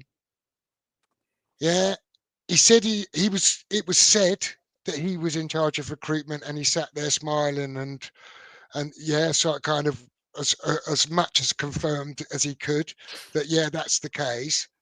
And now the shit's hitting the fan and things are going well, and everyone's wriggling around trying to point fingers at each other and score points, claiming what they think is victories. So I worry about it. I worry about it in lots of ways, because he was happy to sit there and project the image that he was recruiting the manager.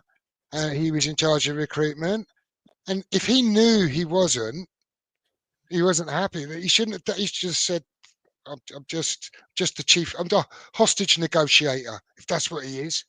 Yeah. Yeah. I think the problem is there, though, isn't it? I mean, again, the ultimate thing, which James's favourite person at the club, it's always him that overrules at the end of the day, no matter what Steiden or whoever was in getting these players in. He is the one that's going to finance the wages on the play, not Steiden. So as much as Steiden's got these choices and stuff, and I know Steiden's getting a bit of a rough passage at the moment, ultimately, this chairman has no doubt vetoed a lot of things that maybe Steiden wanted, or even the manager wanted, and even Moyes wanted. Yeah. And that's another thing that strangles the progression of the club itself.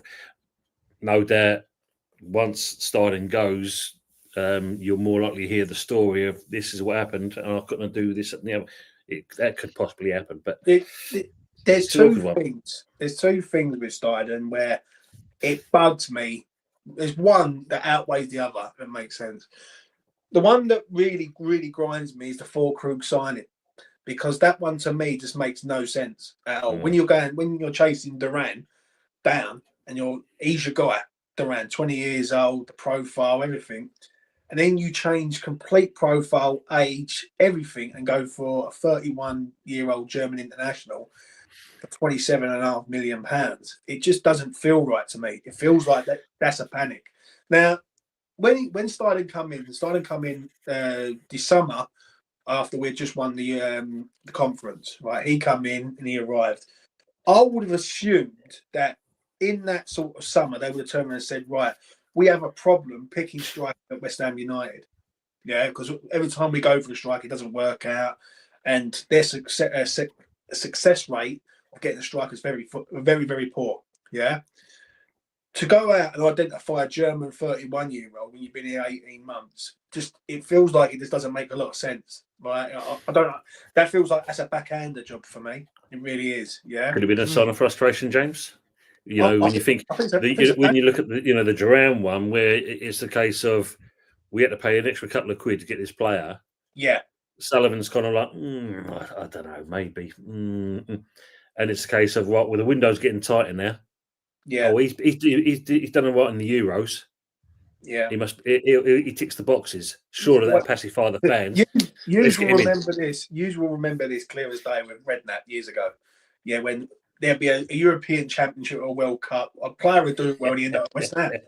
Like, Yeah. it happens every time. You know what I mean?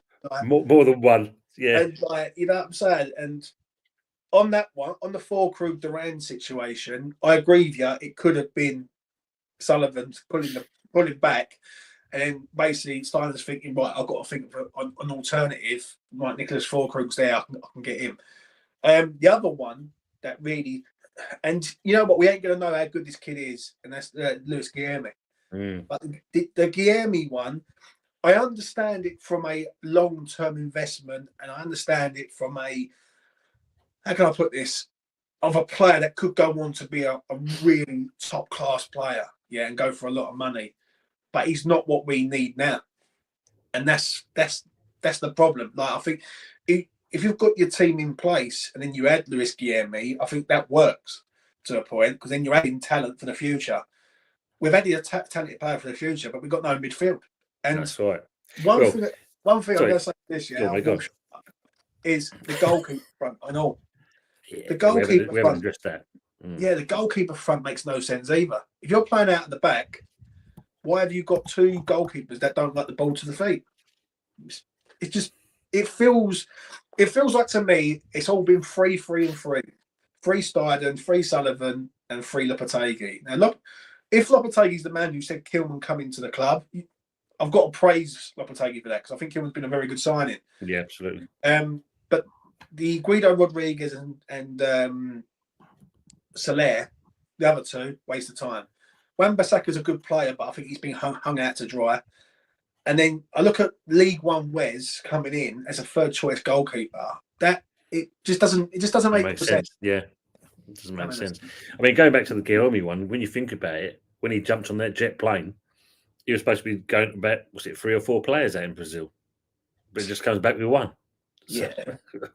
It's just, what I would say about League One Wes, I'll tackle that one first. Where it does make sense for me is it costs fuck all. He's on low wages. Takes a squad place as a third place goalkeeper that's probably never going to be used, but has whatever degree of experience, and he's homegrown. And for a homegrown player, he basically comes free. But I'm just going to say that. I'm just going to say something on that. Yeah, I'm not saying that's a good thing. I'm just saying that's the merits from the football club perspective. I get that. I get exactly what you're saying. Totally 100%. But once Fabianski leaves this season on a free, League One Wes becomes second choice. Yeah. And that's where it becomes, he's not third choice anymore. Like, if he was third choice and we're going to go out and get a goalkeeper and he's still third choice, I'll be with you 100%. But I know exactly what's coming. Fabianski's going to leave at the end of the season. League One Wes is going to be the second choice. And he could even be the first choice if Areola leaves. Because he might throw his toys at the Prem, yeah. And I agree, the scenario you're painting is not good, but I'm just saying, in the circumstances of why he was brought in, I think that's why. Yeah. And on Guilherme, there's been quite a lot of criticism, people saying if we didn't buy Krug and didn't buy Guilherme, we could have had Duran. I'm not really in that. I'm not so down on the Guilherme signing. I think if Guilherme turns out to be the next great South American thing, we'll be saying, what a bargain we've got. What a brilliant bit of decision. If this is Tim Steiton's pearl that he's uncovered, right? I'm actually comfortable with that. And I go back to Andy Irving and I say, if we don't sign Krug and we sell Andy Irving for 14, 15 million quid, now you've got John Duran. And now you've got John Duran and Lewis Guilherme. Now, would you rather have John Duran and Lewis Guilherme or John Duran and Andy Irvine? Mm. And I fucking know what I'd rather have. I know what you're saying. I know what you're saying. And the thing was with the Duran thing, I think what really pissed a lot of people off with the Duran situation was Douglas Luiz. Villa were in a bit of FFP problems. And they had to sell a big hitter player. Yeah. If West Ham knew that they was hunting Duran down and he was the man, they should have got in there and got Duran before they sold Luiz to Juventus. They sold two, didn't they? By the time we got round to talking to them, they didn't have to sell anymore. Yeah, and that is where the problem was, because you could have got him for the fee that West Ham were trying to sell him. Villa were trying to sell him, sorry, but where West Ham left it late, they'd already sold their players, and basically they was back in the green, so to speak. Yep. So West Ham again. I'll just try and catch up with some of the chat here. Happy says, I think why Bowen and Kudus haven't been scoring is because there is no one linking midfield and getting the ball forward. We are pants. Captaincy needs to be awarded to someone that is vocal. We just bypass the midfield, don't we? That says rarely play through the midfield, and the tiny pockets of football that have broken out in games here and there are becoming increasingly small and more rare, and that really annoys me. We're not getting better; we're getting bloody worse. Let's be honest. Yeah. If it was just Bowen that was not up to standard, then blame the captaincy. But it is everyone on the pitch almost. Yeah. And one of the telling things against Everton, for me especially, we looked like everything was at 2/3 pace. Yeah. When we had the ball, it was at 2/3 pace. When we closing down, if you could call it that, was at 2/3 pace. The recovery runs 2/3, like it looked like a real lack of effort in that game. That's worrying. And let's be honest, it ain't like it's April. The season has even kicked into gear. Kick into gear at Christmas, but it's worrying, mate. It really is. That's why I do believe that the next 3 games I think the next 3 games decide it. I'll be very shocked if West Ham get no points out of the next 2, get to go to Leicester, and if we fail to get anything at Leicester, that Lopetegui's still in the job. I'll be honest.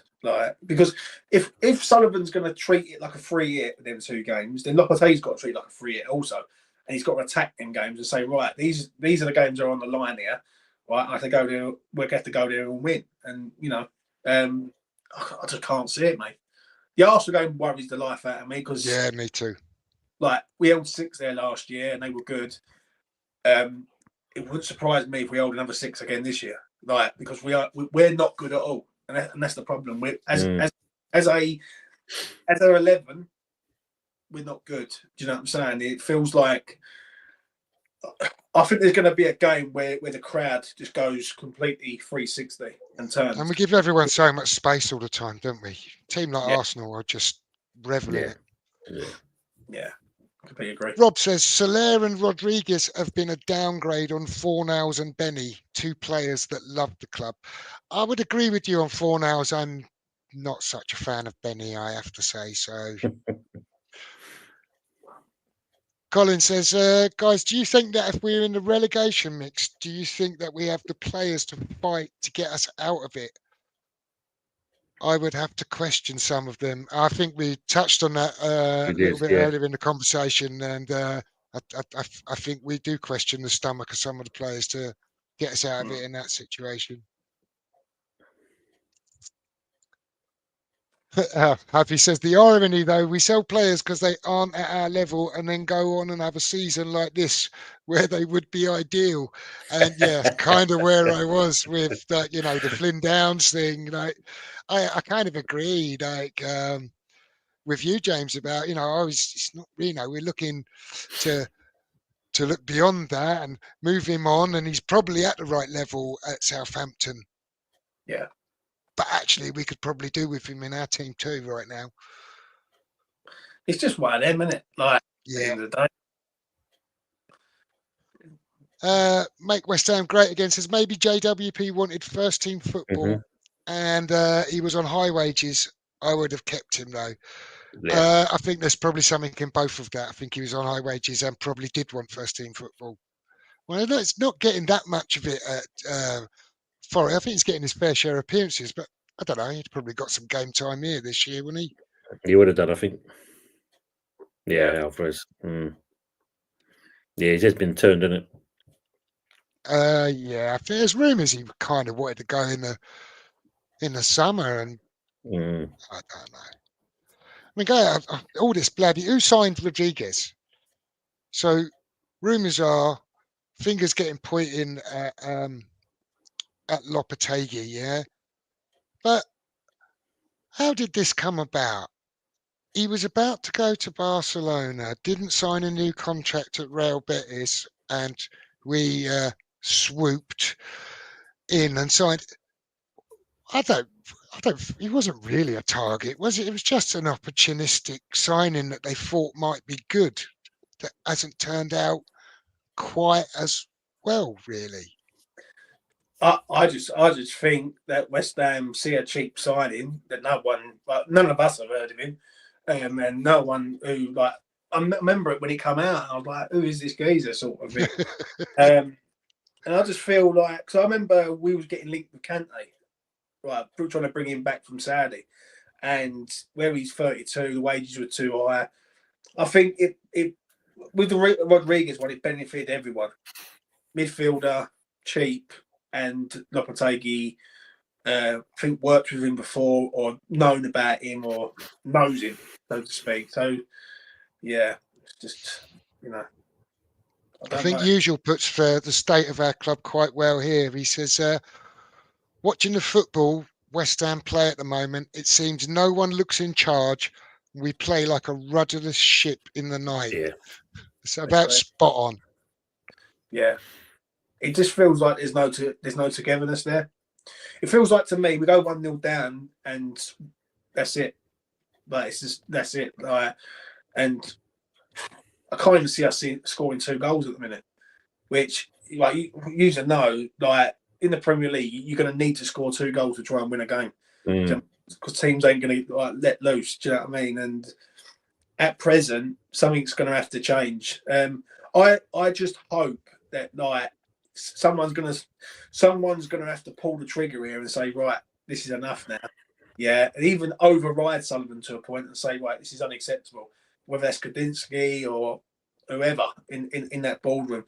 The problem is he's the majority shareholder, he has a final say.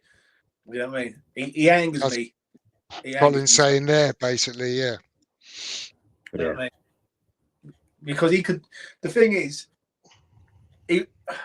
The problem is he's in a bit of a no-win situation to a point, Sullivan. Because if he goes and sacks him mid-season, it's his fault. He's going to look really bad. So it wouldn't surprise me right now if he stays into the rest of the season. It really wouldn't.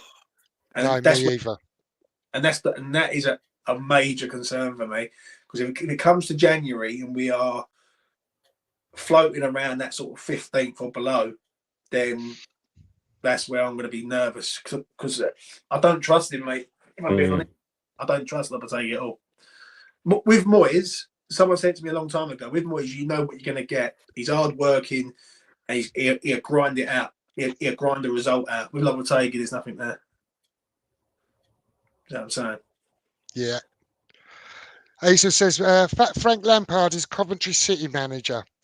And we touched on it last week, I think, perhaps the week before. We did, yeah, last week, I think it was. I don't think it's a genuine prospect, but I tell you what, Mark Robins done a bloody good job at Coventry. And if we were looking at like a young manager who wasn't going to cost bugger all, he's out of work, right? You could do worse than perhaps look at a manager like that. But I don't think that's a huge gamble, and I don't think Sullivan's doing anything like that. Thanks for joining us, Yeti. Big up, Yeti. Lop his dick off his time.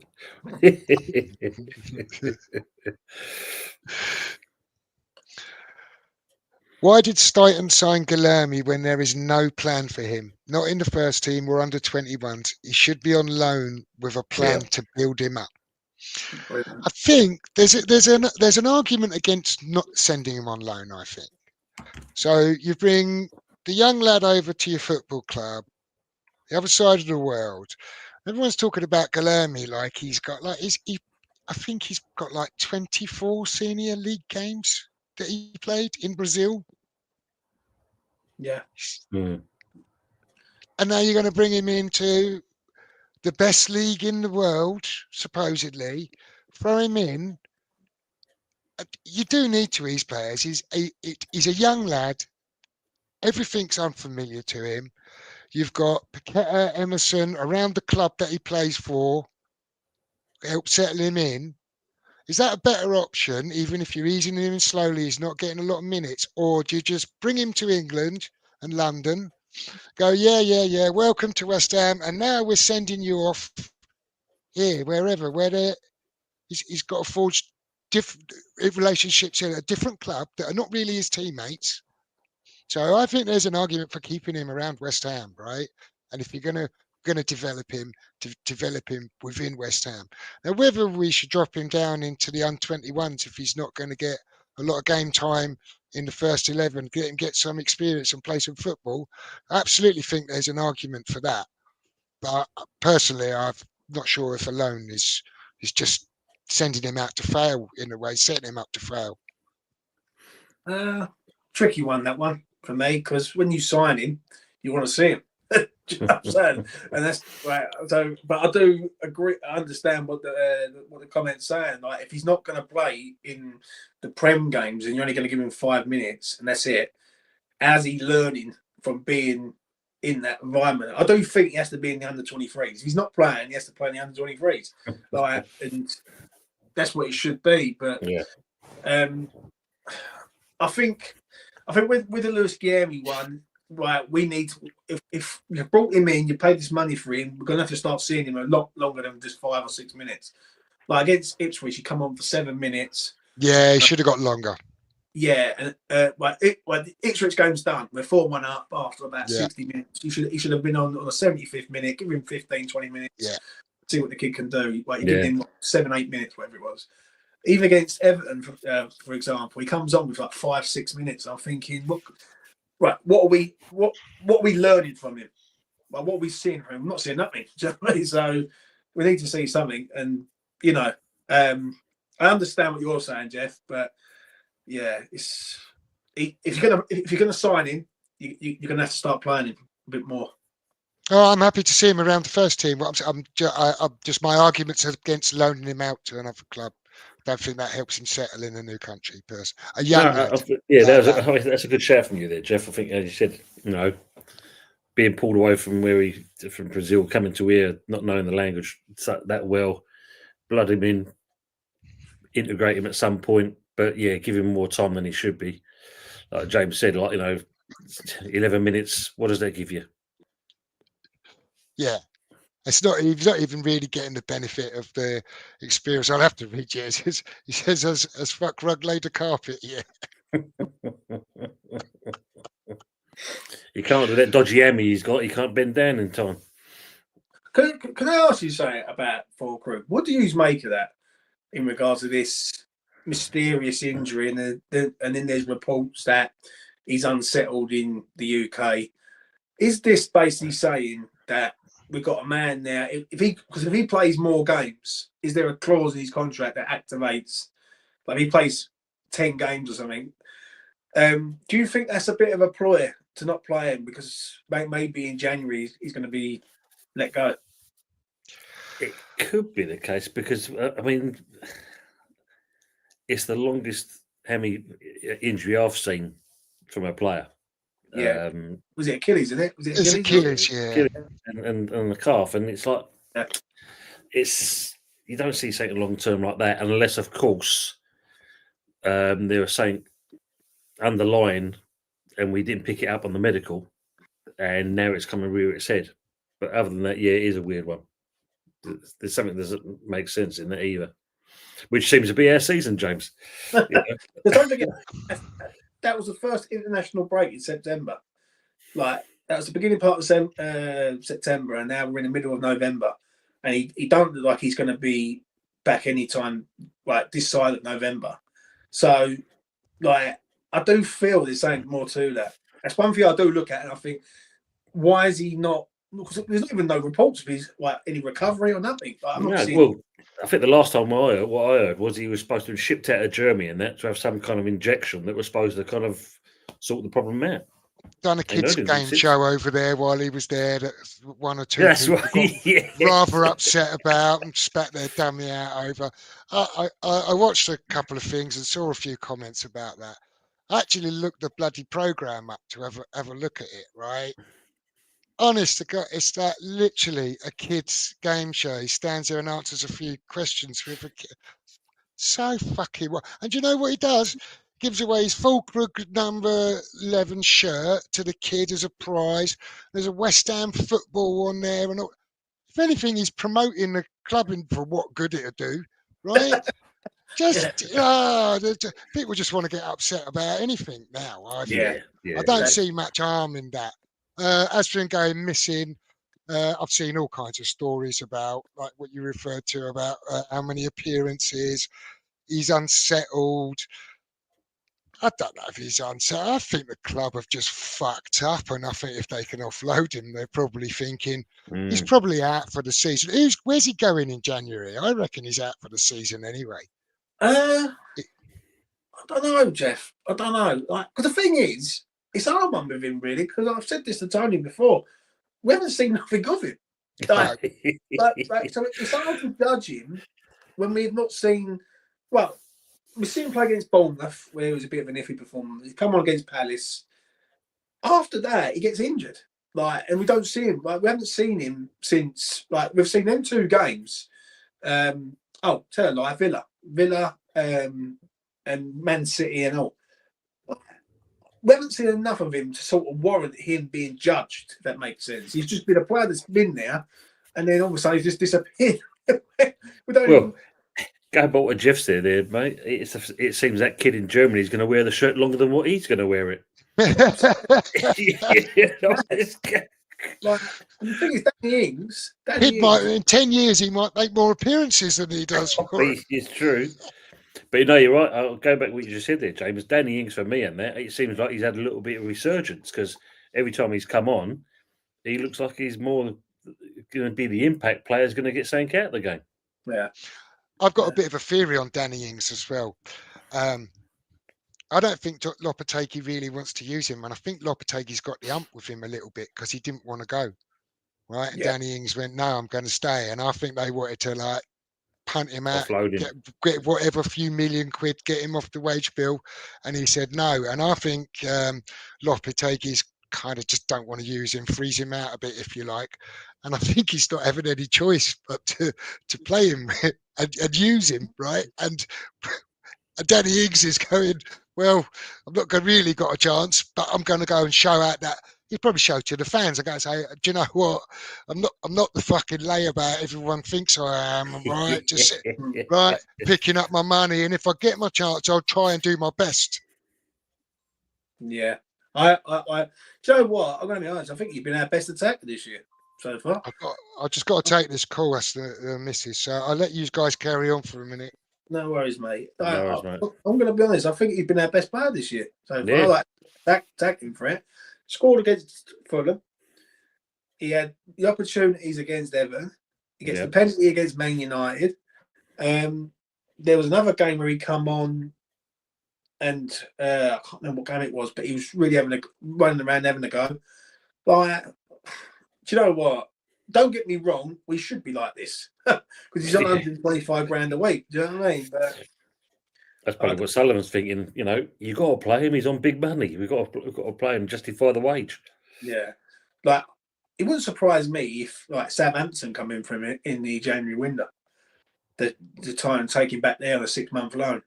Yeah, At the minute, we need everyone on deck. Do you know what I'm saying? For me, if Lopetegui wants to try and swing this around, he's going to have to put some sort of energy in the middle of the park. Someone who's like an Orford or someone. someone just to galvanise. Because to be honest with you, everyone who's watching that game on Monday night, like 6 days' time, when it's Monday night, 8 o'clock, and we're at St James's Park, everyone's going to be dreading it. We shouldn't be dreading a game, really. Good point. True. Happy says, when is the right time to ever get an up-and-coming youngster in? When will we ever actually have a spare 25 million after we finished in our transfer window? We needed to seize the opportunity for once. I guess he's referring to Lopetegui, and that's kind of what my view was, really.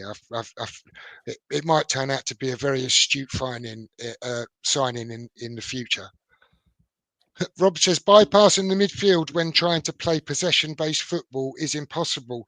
Well, what we do by trying to play possession football is pass it along the back line and our goalkeeper for a certain period of time to get the stats up and then punt it up the fucking field, right? Yeah. And that, Joe, what? That cross-field diagonal pass, right, is just the most draining. It makes you so angry when you're just trying to do a cross-field diagonal pass and it goes out throwing every single time. Oh, dear. Well, can I ask a question before I make a move? Because I'm going to have to make a move in a minute. Yeah, me too, actually. Big up Arsenal, man. Would you? I know the low block wasn't pretty, but would you say this football that we're trying to play right now is worse? Because it feels like it's worse to me that we've just got no way. We don't know what we're doing. Like, at least we knew what we were doing in the low block. It's worse because it's just complete disorganisation. So, has often been identified. You might not have enjoyed what Moyes did, but you could see there was a style, what Jeff. he did. And there was a style. It wasn't without its excitement at times. Just wasn't exciting enough for enough of the time. This is just fucking dross all of the time. Yeah. I mean, I was on Jones's show a couple of days ago and we was talking about it, and it was a case of, each week you ain't got a clue what this manager's going to do because he keeps changing it all the time. There's no consistency, and the players must think to themselves, who the fuck I'm going to be paired up with this week? Because I've played with 3 or 4 players. I know that the whole squad inside out now because we've played each other so many. It's just it is mad when you think about it. Even the goalkeepers change mid-season. I know Ariola hasn't been great. Don't get me wrong. I'm not defending him or nothing like that. But when you're changing your goalkeeper mid-season, it's like you're trying to change absolutely everything and nothing's working. So, like, we've all been there when we're trying to do something, and you're thinking, like, put your hands together and go, like, why is this not working? That's what I feel with Lopetegui. I did notice this in the pre-season, right? I noticed it quite a lot, that he loses his rag on the touchline, and he's, whether or not it's getting lost in translation through like the language or whatever, I don't know. But it feels like to me, he's trying to tell them to do something. They're not doing it. He's losing his head. And it's like, you know what? It's just not going. It's not like we're not in the same direction. We've got people like in different directions, and it's just mayhem, really. I'll be honest. But I'm going to have to make a move, lads. No worries, James. Thanks for joining us. Cheers, James. Thanks, welcome anytime, by the way. I'll drop you a message tomorrow because I've had a bit on my plate. I've been meaning to message you, but I'll drop you a message tomorrow. Yeah, I'll do the same for you. I've got to drop one for you as well, James. Did that John Sinclair get in touch with you? Yeah, he did. He did. But before I go, don't do it on Facebook because I'm not on there no more. They banned me for some reason. But yeah, but if you get in touch with me, I'll send my number to Tony and we'll sort it out. But listen, I appreciate both. Take it easy, mate. All right, and all the best. Nice one, James. Cheers, mate. Take it easy, buddy. Happy says, I have a horrible feeling that we get thumped by the barcodes, lose against us, and manage to scrape the draw against Leicester, and it's rinse and repeat.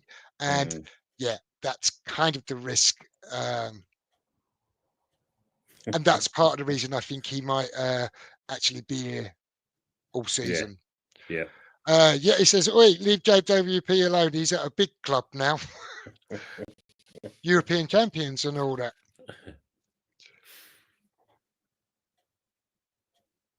Yeah. I'll just try and work my way down the chat because I am actually going to have to get off. Have you read about the shit that went on between Stite and that Rolf chat before? I'm not across this story, so no, I don't know. Happy, No. I'll have to find out about that. Do you know anything about that, Tony? No, I don't actually. No. It'd be interesting to read Usual on that says one. Kufel's booked tonight, so he misses the next game for the Czech Republic. That's I don't know when that is. When is that? Is it this week? Their next game, or is that the final fixture until March now? Probably. Colin says he reckons we will get beat 4-0 by Newcastle, and I'm sure that will make their mind up on Loppy. Hopefully. Hopefully, if we're taking tankings every week, we're so disorganised, we just fall apart when we get beat. When we get beat, we just get hammered. Asa says Ruud van Nistelrooy's wages was a huge problem for Coventry City owners. Okay, so I didn't even know he was up for that job actually. He came in a couple of days ago. His name was thrown in the ring. Yeah, I don't know, and I don't know what Coventry's finances are like, because one of the things that I think that what's his name, Robbins, did such a good job at Coventry because he did it on such a low budget The as budget, well. yeah.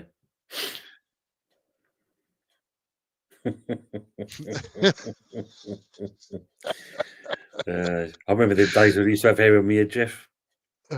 Yeah, I've still got a little bit of skin in that though. Big up, Michael. How we doing?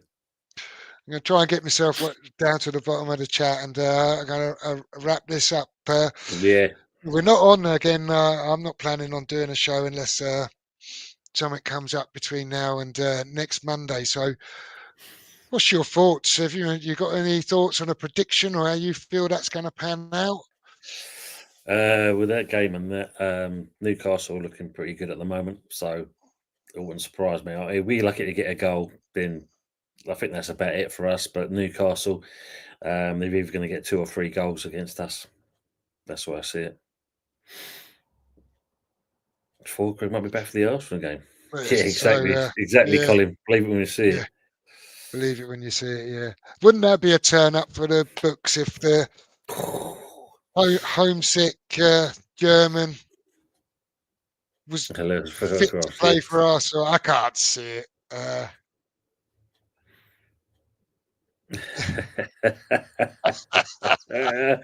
Big up a good amateur. I just want to say before we do go, so thanks to everyone in the chat. Thanks for your contributions. Sorry I've skipped through and not read all of your comments, but I've tried to display them all. If you haven't subbed, like Budgie said, we're getting close to 150 now. So you haven't subbed, really appreciate it if you did that. Get us up towards that. Please give the video a like. And for all the guys that have been on tonight, if you're not subscribed to their channels, please pop across and subscribe to them as well. Absolutely, Rob. Yeah, not the first player we've had that hasn't settled and takes himself to the airport and fucks off home. It's true. At least he didn't jump out the hotel window anyway. Yes. Rob says he's definitely have Ings over Antonio for him. The only problem is I don't see Ings starting and being that effective, but I guess that's subjective. Yeah, it's true. And here Happy's got it. Just bang on. And how sad is it they're actually debating which pensioner striker is the best for us? Yeah, never a truer word said. Yeah, and true. As Rob said, as sad as it is, that is what we have. Well, if you do nothing on Thursday, this one, early Des Life and football. Yeah. Doing the because I've got a new show I do, which is the West Ham review. You're quite welcome to come on that, Jeff, as well.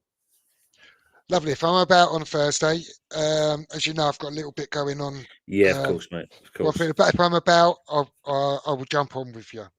Cheers, mate. Usual said James is gone now, but he says I fancy Southampton will have a new manager come January. Yeah, I wonder if they'll do what Burnley did and stick with him or take the jump. Yeah. Words and pictures. It says we should start Benny Hill in the midfield, at least in one around. That's true. Have you seen Benny may have to return? Crikey, even that seems like a bonus currently. Yeah, so Leon can't afford him, can they? I don't think. No, apparently not. That's the master. And usually didn't know if you'd been unwell, so hope you are feeling better, mate. Oh, yeah, and I've got similar circumstances going on here, usual, so I can empathise with you, mate. Colin says, great show, gentlemen. Jeff, Tony, James, you're just great to listen to, guys. Always enjoyable listening. Thanks, Colin. Thanks, really Colin. appreciate that.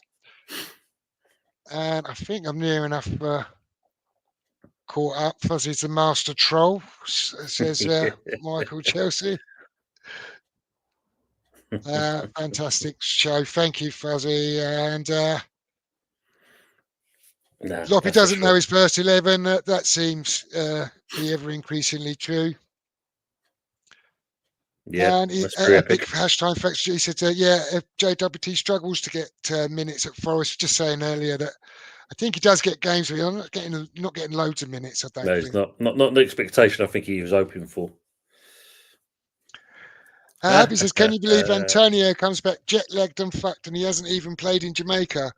Suspension first game and then he loses his passport for the second. You couldn't make it up, only at West Ham. That's very true. I mean, I don't actually know where Antonio is, if he's actually in the UK or he's stuck somewhere. And 3-0 if we're lucky. And I think we might lose 3-0 up there. And you're just saying Coventry walk a tightrope with their finances. Thanks, Rob. Thanks, Happy. Ray says, I think we will lose and Gordon will score. Who's old enough to remember Jilted John's song, Gordon is a Moron? Yeah. Let's hope he misses a penalty and we could sing that for him.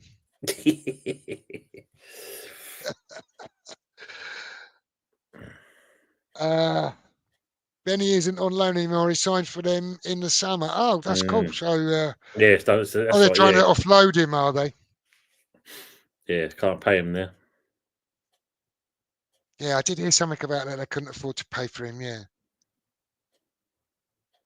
And Epic saying, right, okay, you guys might be a bit more across what's going on with Benny. I did hear something about Leon and Stuck, and they need to sell him or can't afford to pay for him. Whatever the fineries of it are. Colin says bye to Happy and see you in the next chat or in the chat next time. Beautiful darling, he says to Happy. Let Ward-Prowse,